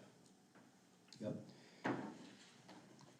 Interesting, because when I first started in education, you would get hundreds and hundreds of applicants for positions, and that has drastically decreased over the years. So I think, you know, we have in Bridgman is to connect directly with colleges, with the colleges of education, encouraging staff to go and to speak to a group of people that are in their junior or senior year about opportunities in St. Joe or Bridgman or wherever. But I think to actually make connections and develop relationships with colleges of education. Now, they're gonna tell you, we don't have many people either. But how do we get out there and do that? You know, I think to increase student teaching opportunities for people to do that. You know, we kind of live in this area where we don't have a ton of teacher prep programs around. My child is gonna student teach next year, right? Well, the rule is you have to be 90 miles away from the institution, so the teacher person can travel back and forth and observe you, right? So you know, I think that's that dialogue that needs to happen between the K-12 schools and the colleges is sometimes we have to work a little bit more together in this to be able to recruit those people. I think we need to look at going to some other places in the state of Michigan that we always haven't tried to recruit teachers from. To wit, Eastern University, to wit, Wayne State, where you might obtain a little bit more diverse candidates than you would always going to a Hope or an Alma or a Western. So how do we do that? You know, job fairs, yep, you know, those are possibilities. Sometimes going to members of your own community who you might be able to say, I hear your sister's son is going to be graduating from college. Have you ever asked him about maybe just coming down and checking us out here? Or your neighbor who you know who might have a grandchild or just something. But I think at this point in our career, in our life and education is how do we think outside of that box to try to obtain quality candidates to become educators? And then you add that piece about diversity, diversified people of diversity. How do you increase that? You know, it's really a twofold question. One is to get educators. That's becoming more increasingly difficult, especially in some of your more technical areas, your science, and your math. Those people are becoming harder and harder to find your foreign languages. But then you want to increase your diversity to represent your population or to give you some opportunity to do that. That's even becoming. So how do you encourage even your own student body, kids in your own district that people could work with to say, would you be ever interested in becoming a teacher? And then when they are, make sure that you invite them back, recruit them back, encourage them, strong arm them to come back and interview. Really. We got to start thinking differently on how we hire. Before, Kelly could tell us, we would just post a job and people would come from all over, right? That doesn't happen anymore. And then people that are when you look for diversity, that even becomes the bigger challenge is encouraging people to apply for those positions. It becomes more and more difficult. Shane, could you describe your experiences managing facilities and district operations, including bond and sinking fund expenditures? Yep. So, Mr. Cook, when you were in a small district, like I said, you become the master, or the jack of all trades, but the master of none. So in Bridgman, we have one maintenance person, and we have one assistant soup, who really is in charge of operations, and then you have me. So the operations of the district actually, until 3 years ago, was my responsibility. And then when we hired Mr. Stein to be our assistant superintendent, it was one of the first things I gave to him was the operation, because that's pretty a complex thing. So I am familiar with the operation of the district, and looking at sinking and bonds. We have a sinking fund in Bridgman. And so those expenditures, we always have our wish list of capital improvements that we want to do. So we try to pick one or so a year and try to think of what would be the most appropriate thing. But then also then the board has to have that process in place as well, where those wants become part of your strategic plan or your facility outlay of you know, what's coming next, what's coming in 2022, so we make sure we have enough money in that. So, you know, in a smaller district, that really falls on my plate, is to be able to predict or to show what's coming down the road of what facility or what is that sinking fund money going to be used for? And then to make sure that the board has that proposal in front of them to expend those sinking fund monies. But you have to have a plan. You know, things are gonna happen, things are gonna, I know there are some people watching right now that are gonna laugh when I say this, but you never know when a boiler's gonna go out, right? And boilers aren't cheap. Not cheap. So you have to have something in place to do that. And then when you make it through a year, and now what's your next capital project? Does it fit along the plan? And so, you know, in Bridgman, I've established a transportation fleet schedule. There is a capital outlay schedule of things, projects that need to happen. And there are times where we push a project back. We move it back 2 years because it just didn't fit into the budget process at that point, or the sinking fund process. You know, sinking fund is good, but you better be using that for the appropriate things, because people do watch that. And when you want to go back to renew that sinking fund, you better have shown that you have spent that money wisely throughout your process. Thank you. Shane, I will follow up. What is that amount in Bridgman typically in a year? We get about $900,000 a year in our sinking fund. Okay. You probably know this as well as anybody. We have a very talented and experienced group of leaders here in our district.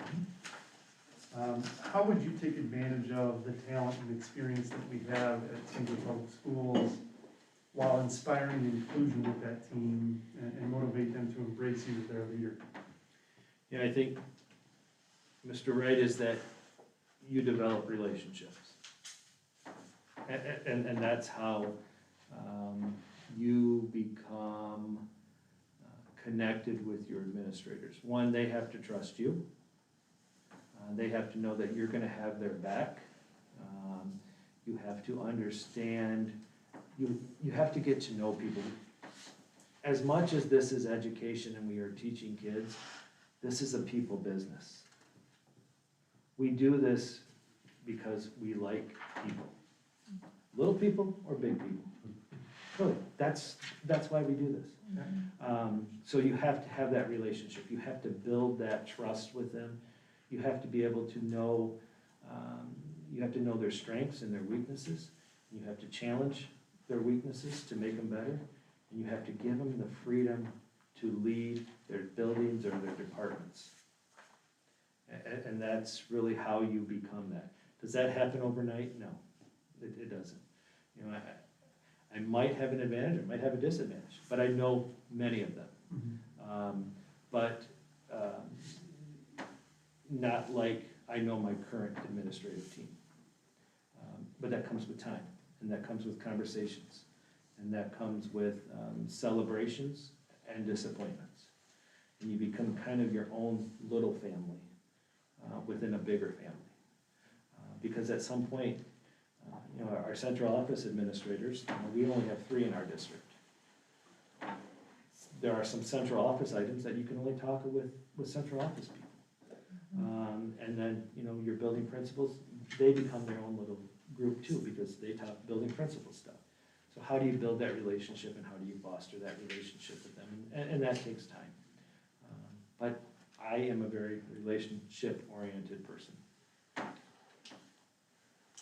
Shane, what are the key practices that you think are needed to establish and maintain a good working relationship with your board, with community members, and with parents in general? So I think, you know, and I put this in my cover letter to all of you, and it's the 5 C's, and something that I don't waver from. So when you talk about the board, when you talk about parents, when you talk about community members, it's communication. we have to be able to communicate with all three sections, the board, the community, and the parents. You have to be able to communicate with them. You have to be open and honest. The superintendent has to be open and honest with the board, has to be open and honest with the community. You gotta be transparent. Coordination, running a district of any size requires a lot of coordination. There's a lot of different facets to running a district. So you have to be able to coordinate many things. You have to be able to juggle. Multitasking is very important. You've got to be able to cooperate. There will be times where boards and superintendents always don't agree, or staff don't agree, or the superintendent or the parent, but you have to be able to cooperate. You have to be able to get along and play well in the sand with each other, right? It's what we teach our kids, right? So that same principle should apply to the big people too. We have to have a commitment. You have to have a commitment to what we do each and every day. And it has to come from here. And you have to just live by that commitment, that we're here to serve all kids. And you have to care. You have to care. And once you stop caring in public education, and being a public educator is the time that we have to say that your time is done. When you stop caring about kids, and when you start caring about people, then your time is done. So those would be the ways, my 5 C's. I don't waver from those. Those are pretty important to me. It's probably something that I was ingrained with as a child, but that's who I am. Those.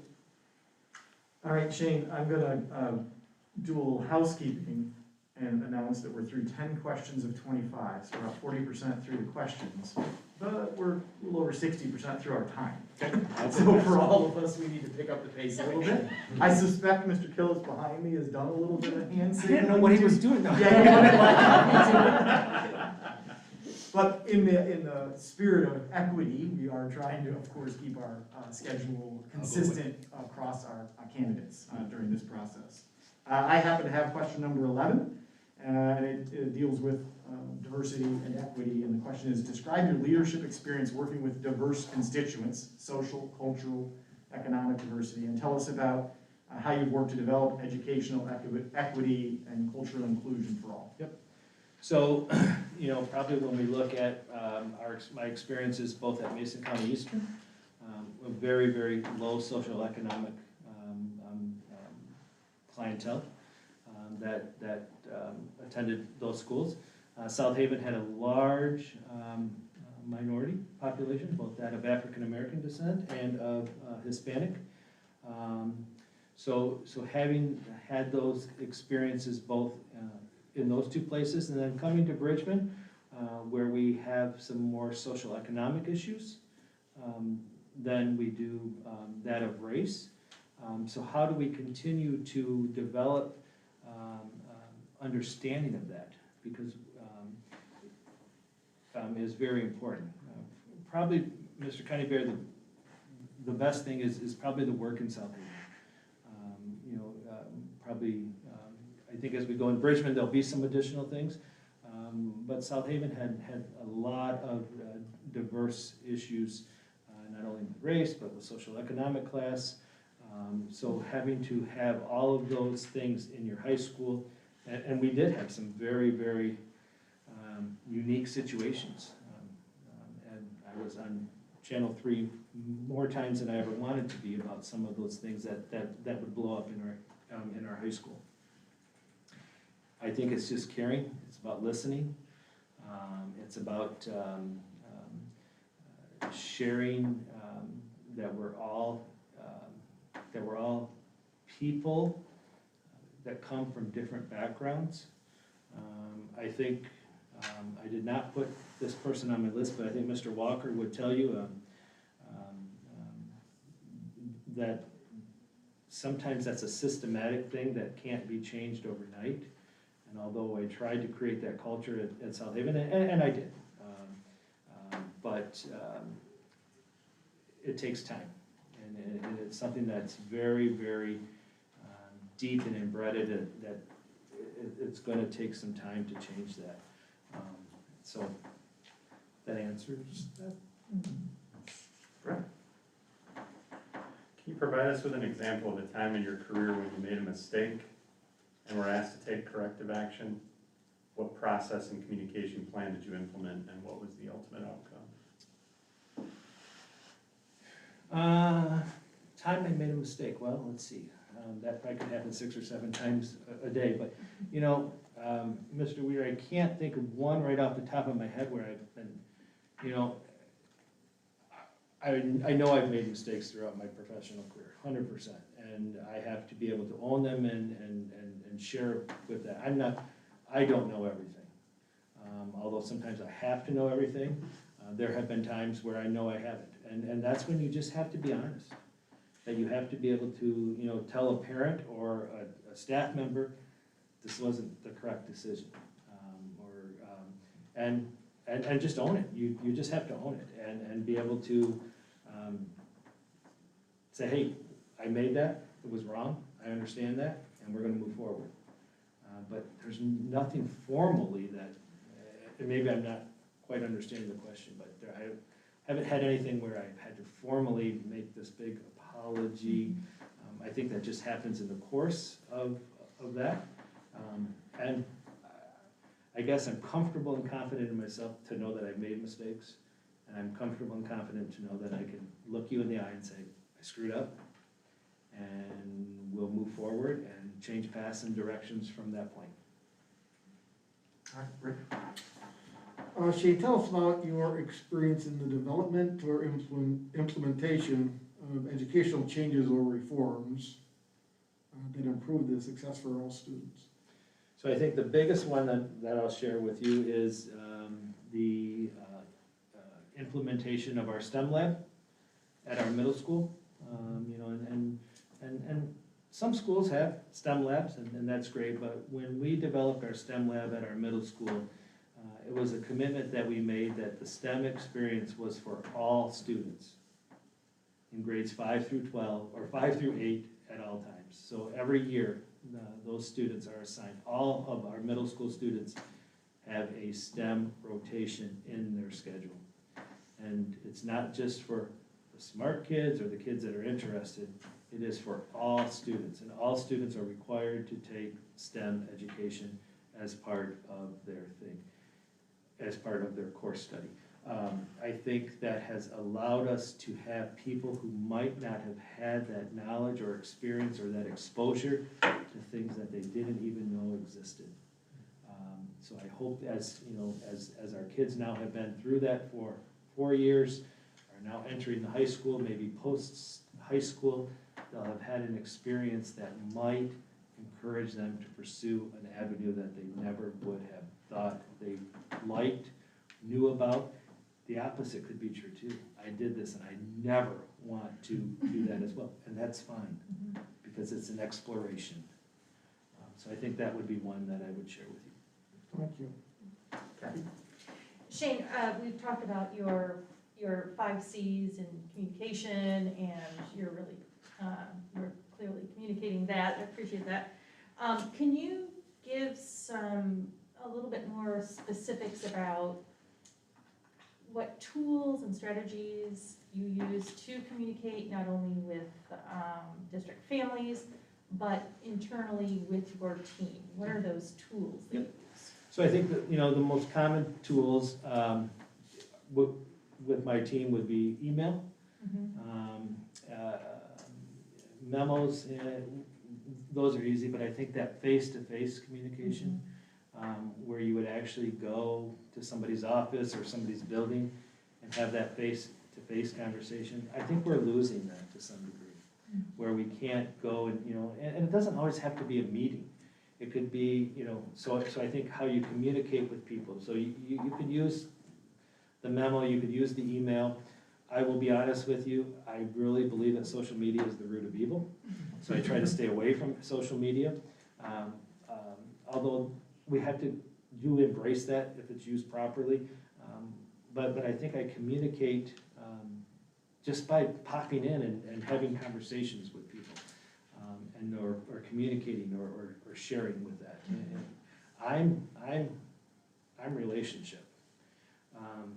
Virtual meetings and things kind of do drive me a little crazy because I can't I can't interact with people, and I'm a people person, so, you know, that's my style, that's who I am. I'd rather come to your office, or stop at your building, or knock on your door and have a conversation with you, and that's how I communicate.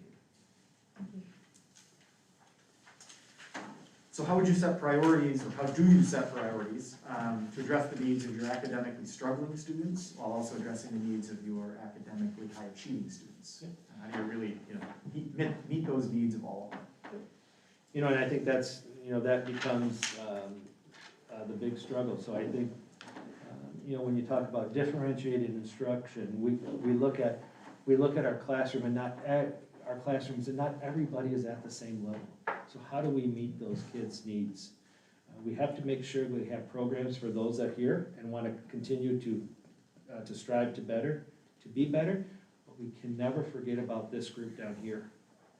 So how do you continue to program in your buildings and throughout your district to meet all those needs? And it can be difficult because those needs are so unique and different throughout a grade level or a classroom, a building, a district. And it goes a little bit back to, Mr. Cook's question about budgeting. You have to have the knowledge of what those programs are, what those things could be that would help the struggling learners get to be aware, but also don't hold back these learners too who want to continue to strive and thrive, and then that becomes that budgeting process. So that's where your principals and instructional leaders are going to come to you with budget proposals that have to address both of these needs. We have that obligation to make sure that we're educating all kids at all levels. Jane, I'm just going to follow up on that, a little bit of an overlap in this question. We offer quite a few quality programs, such as our fine arts, our CTE programs, robotics.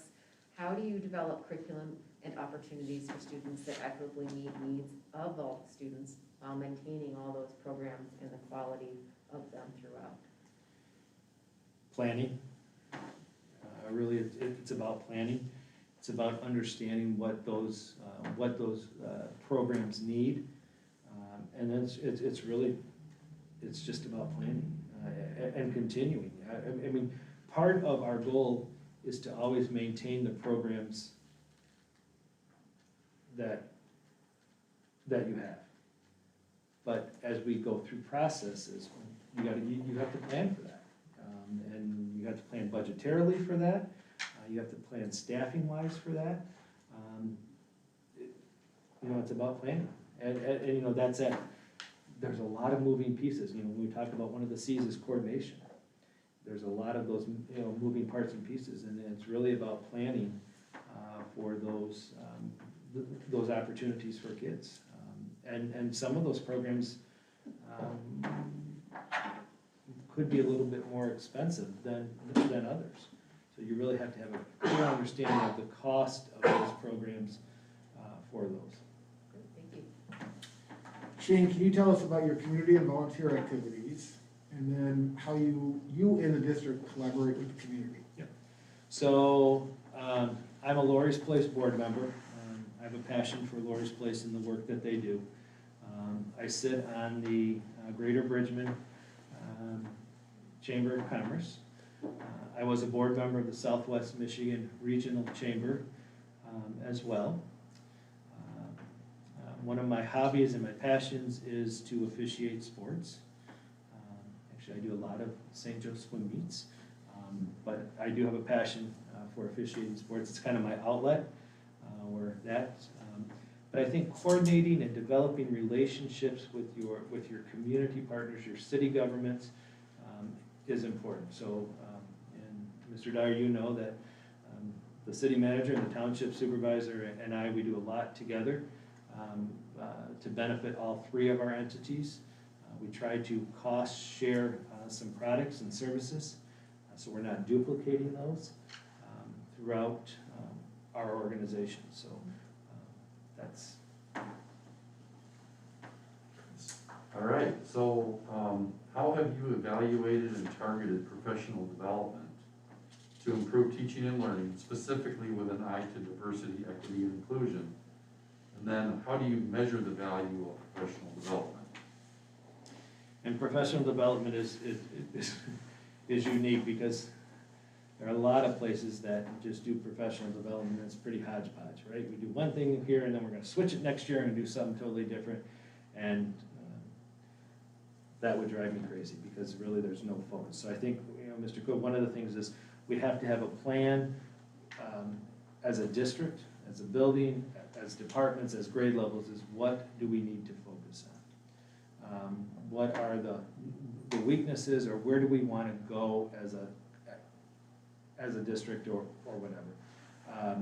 How do you do that? You have to have a plan. You have to have some conversations about what does a professional development plan look like. I cannot tell you in good faith that we do something that costs the taxpayers X amount of $1,000 one year. And we don't do that anymore.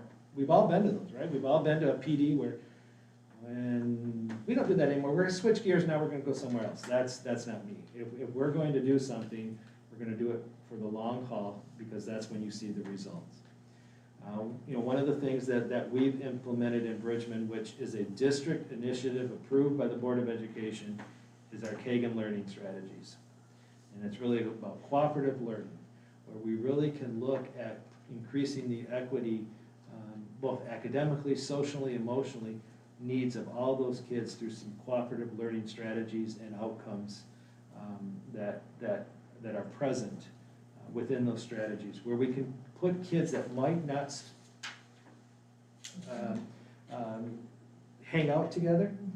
We can, as teachers, we can force people to become a group, and then all understanding that there are some similarities between the Tulu group or this. Even diversity of thought. You have a strong group over here in this group, and then they come together and they become, and then they blossom.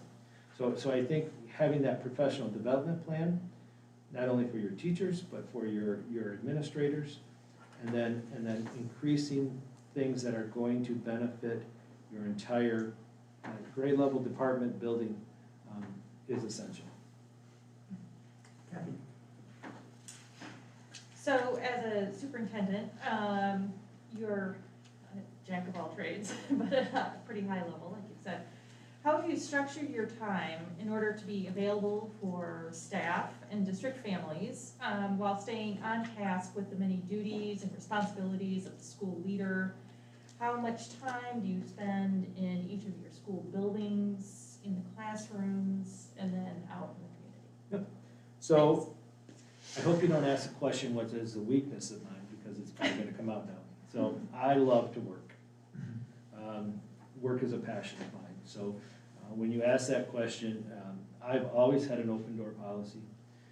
I am not one necessarily to sit behind a desk and do that, although sometimes that is a requirement, and I understand that, but I have to be out and about. I just want people to know that if I come into your building, or if I come into your classroom, that's what I like. I'm not doing it to be evaluatory. I'm doing it to have, one, to get a pulse, but also then to develop relationships and see, because one, I'm a sociologist by trade, right? And the study of sociology is the study of observation. So I can observe things. And I'm not doing it to be this person did that. I get a sense and a pulse of that. I try to get into buildings. This year's been a little different, so don't hold me to this, because I really am trying to stay away from buildings as much as possible, just because I can't create a protocol and then break it myself. That's pretty hypocritical. But I try to get in buildings at least once or twice a week. And in buildings just doesn't mean you walk in and walk out, right? I try to walk around, have conversations. Sometimes I come before school and just have some conversations with teachers that I haven't seen, or just to communicate with. Sometimes I want to be in classrooms and seeing it. I encourage people to invite me to their classrooms when there's special activities so I can be part of them. We talk about teachers and that's great, but I also like to stop in the kitchen. I try not to eat any of the stuff just because that's not where I'm at, but the custodians, I also am the transportation director currently in Bridgman, so being out with the bus drivers, it's just about building relationships. So I like to be out and about. I'm not one to sit still. Probably, if I was a doctor, I'd probably diagnose myself with some ADD, because I like to keep going. I'm not good just to sit still. and do that. So I think that's our job, is to be out and about and talk with people and see people. That's what we're about, right? We're about people and kids. And if we sit in our office, we don't really understand what's going on around us. Brett, tell us about your experience and ideas for engaging students and families in setting priorities for a more equitable school environment. You know, and I think that's gonna come out probably more as Bridgman goes through this DEI process. And I think that's just, it's gonna blossom here in the next X amount of months. You know, we've been able to interview numerous of our students, been able to interview numerous of our staff. I think the next action plan that the board will task us with is starting to interview some of our parents and getting their take. So when you start getting all that feedback and that data, and then creating an action plan of how you're going to engage students and parents and community members, because I think that's gonna be our bigger issue, is how do you engage a community? Because although we can do some things in our buildings and in our district, but we only have people for X amount of time, and when they go home and they hear the opposite message of what we're trying to do, there could be that competing force. So we have to start small, and we're doing that. Students, staff, we're gonna do some parents. The bigger one, and probably the more exciting one, is how do you engage a community? And, you know, we have some diversity of thought in our own buildings. Now you're gonna take that to a larger scale and have a larger conversation with a community that could have some very strong opinions either way. So I think you have to be able to facilitate that discussion, that process, to encourage people to set some goals and expectations to increase diversity and equity and inclusion, not only in our school district, but in our community, because our school is just part of the community. Shane, what specific processes have you used with new students in your district, whether it be school of choice kids coming in or just new families moving into the district, to introduce them to your culture and climate and support them during that transition? So, you know, and we live in such a mobile society now that families, you know, move around frequently for work or housing. You know, I think it's just creating that environment where we're welcoming. You know, is it building tours? Is it meeting the teacher? You know, just including them as part of, in this case, a part of the Bridgman family. Which you just take that concept and you make it part of you know, the St. Joe family. How do you do that? You know, you encourage, at the high school level, we'll find a student who we know that can, I don't know, say mentor. You know, hey, here's so-and-so, he's gonna show you around for a couple of days. And then by that time, you know, maybe they've assimilated as friends, and maybe this person, you know, has been a new person. Letting parents know our expectations, letting parents know how to access things, you know, how to access the grade book, how to call in attendance. It's the little things that we think, oh, everybody knows this. Well, if we've grown up this way, doing this since kindergarten, but we forget that we bring people. So we have to make sure that we share that. One of our strategic plan goals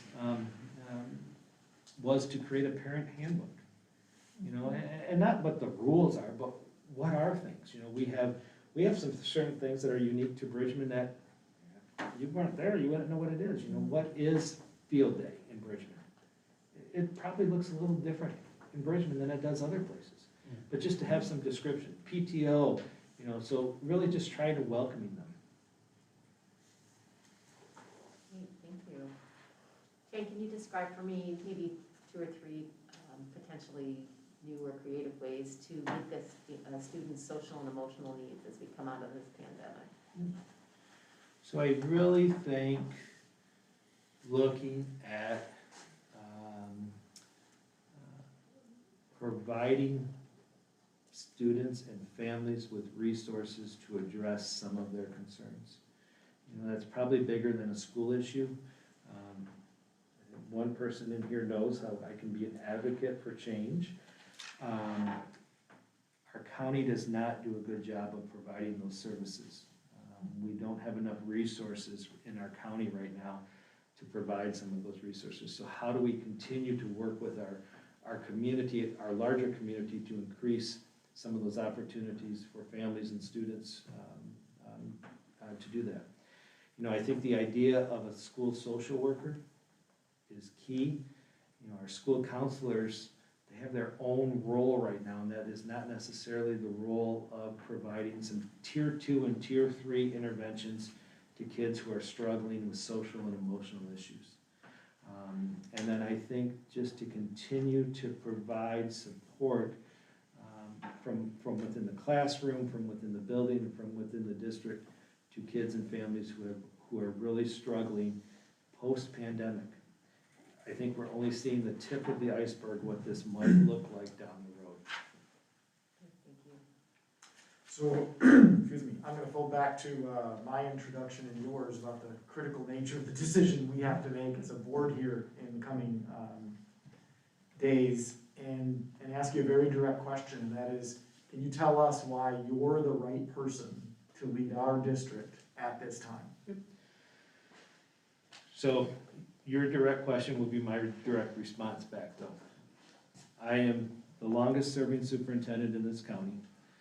I've lived here for 35 plus years, and I have lots of connections throughout the county. You have a very, very strong administrative staff. You have a very, very strong teaching staff. You have a very, very strong community. But like I said at the beginning, with my knowledge, my skill set, my years of experience as a sitting superintendent would be what would take St. Joe from here, I understand, to go to there. That's why you should hire me to be your next superintendent. All right. Well, now, number 24 gets to turn the tables and see if you have any questions for us. So I just have a couple pages of questions. Great, let's get started. So if I was to ask you, and Mr. Coneybear, I'm going to ask you first. What do you see as the relationship between the board and the board president and the superintendent? So I see it one as largely a collaborative effort, but mostly from the board president being there to support the superintendent and be that sounding board where you don't necessarily have other places to go, right? There are things the superintendent needs to talk about and share that they're not talking with their administrative team yet. They're just working through issues and ideas and problems, and they need to bounce that off someone. It might be their spouse, but it also might be the board president. So it's an opportunity to have a safe space and talk with somebody very openly who also needs to know, the board president doesn't want to get blindsided when he walks into Martin's either. It's having conversations. So I'm there to provide that level of support or access, but also then just making sure that we're having conversations on the vision of where we're going. This board and I lead from a position of we know our role. We do not want to micromanage our superintendent or any staff member or in any building. That's not our role. Our role is vision, hire and supervise a superintendent, and set a budget. And we're going to stay in that lane and do everything we can to meet the needs of our students by being really good and intentional in those areas. Good. Well, you kind of let your colleagues off on the second part because you answered the second part for them. So I'll throw out my second question then, is if I was to ask you as board members what you are most proud of St. Joe Public Schools, what would that be? And part two is down the road, X amount of years, 3, 5, 7, what would be the one change that you would like to see at St. Joseph Public Schools? Can I take number 2? No, you're Sure. You can take whatever you want. So I'm going to take the second half of the second question. And No, you don't want question 3? I can take this question. Second half of the question, that 3, 5, 7 years down the road, what I think our board is unanimous in want to seeing, and it's part of the board resolution we passed in November, is that an equity lens in looking at school decisions and finance decisions in every level of our school is the foundation of decision-making. It's not like, hey, let's once in a while think about equity, inclusion, and diversity. Let's have the equity lens be the foundation for all decision-making within this district. And in 3 or 5 or 7 years, if everyone is having that conversation at every level, I don't care whether it's in the kitchen, the transportation, just every level, that's the foundation, we would be an extremely happy board as we look back on the legacy we left, whether we're on this board or not. But that's the second half of your question. I'll let others answer what they're most proud of. Now, I was going to say I'm very proud of our culture. I didn't go to St. Joe. I've been on the school board for just over 2 years. Gotten to know more about the admin team, the teachers, leadership. And I'm proud of the culture, but I'm even more proud that I think a healthy culture is understanding the need for improvement as well. So we're talking about diversity, equity, and inclusion and changes that we need to make, and we welcome it. We have healthy discussions. We're not worried about the work. We're just more focused on the fact that we need to do it, and we're confident we will. If I can build on what Brett said, is we have a great reputation. We have great marks across the board, generally speaking. And to understand that the educational space is changing. What makes a great school district, what makes it successful graduate, that definition is changing and should change. And the fact that as a district, we're embracing the new definitions, embracing the new educational environment, I'm exceedingly proud of everyone in the district in their response to that. And there's not a feeling of great resistance or nostalgia in how it used to be. So I'm proud to keep moving with the district in those ways. I'll say, and I think Amy hit on this earlier, I'm most proud of the people that we have in our district, specifically our teachers. And especially over the last 13 months, the work that we've asked them to do and the challenges that they have faced, it oftentimes goes unnoticed, and it's a shame because it's really hard work those folks are doing. I'm a community guy, so I'm gonna say I'm proud of the relationship that this district has with the community, and the community as a whole, the business community, individuals, the families that don't have the kids in school, but they look at the district with pride, because I think they define the community, the strength of the school district defines the strength of a community. Hey, that's my quote. There you go. I would just add that we've prepared thousands of students to become productive members of our society. It's something to be hugely proud of. And as we look back at our distinguished alumni and see the caliber of people that have gone through this school is pretty amazing. And we've had a part in that. even though Chris and I went to LNC. Well, and I think you all said it very eloquently, is, you have a lot to be proud of representing your school district and the work that your people did and continue to do. I think it takes some guts and courage to do some of the DEI work that some districts in this county are doing. And that kind of started here in this district and has now expanded to other districts. And that you're kind of the leaders in that. In a very turbulent time in our society to be talking about that, but what a prime opportunity to take it, and it's kind of ripe for that, so that's exciting. Mr. Coneyberry, you talked about the equity lens, so as we've been working on that as well, and I just did the administrator contracts, that DEI now starts to become common language in your own thought process. So when I did some administrator contracts, and they're pretty easy to do because they get renewed every year, there was one thing that in the equity part that just stuck out to me, and it was a huge thing. It was never intended to be not equitable. But we had some district administrators getting a district-provided cell phone. And then we had some administrators getting a stipend. And the two didn't equal, right? So as we have gone through this, and it's the little things. So now, in May, all of our district contracts will be equitable phone service across all of our 9 contracts. And it's a little thing, and nobody knew anything about it. I mean, we have 3 people that get district-provided cell phones, it's $50 a month. 50 times 12 is 600.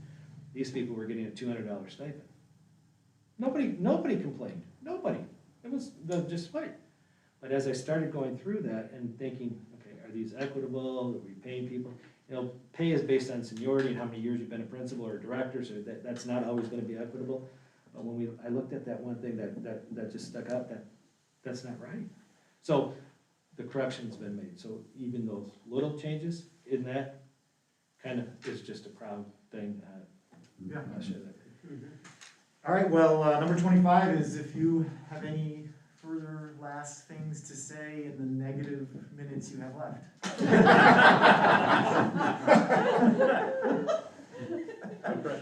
No pressure. I'm 4 minutes late to pick up dinner.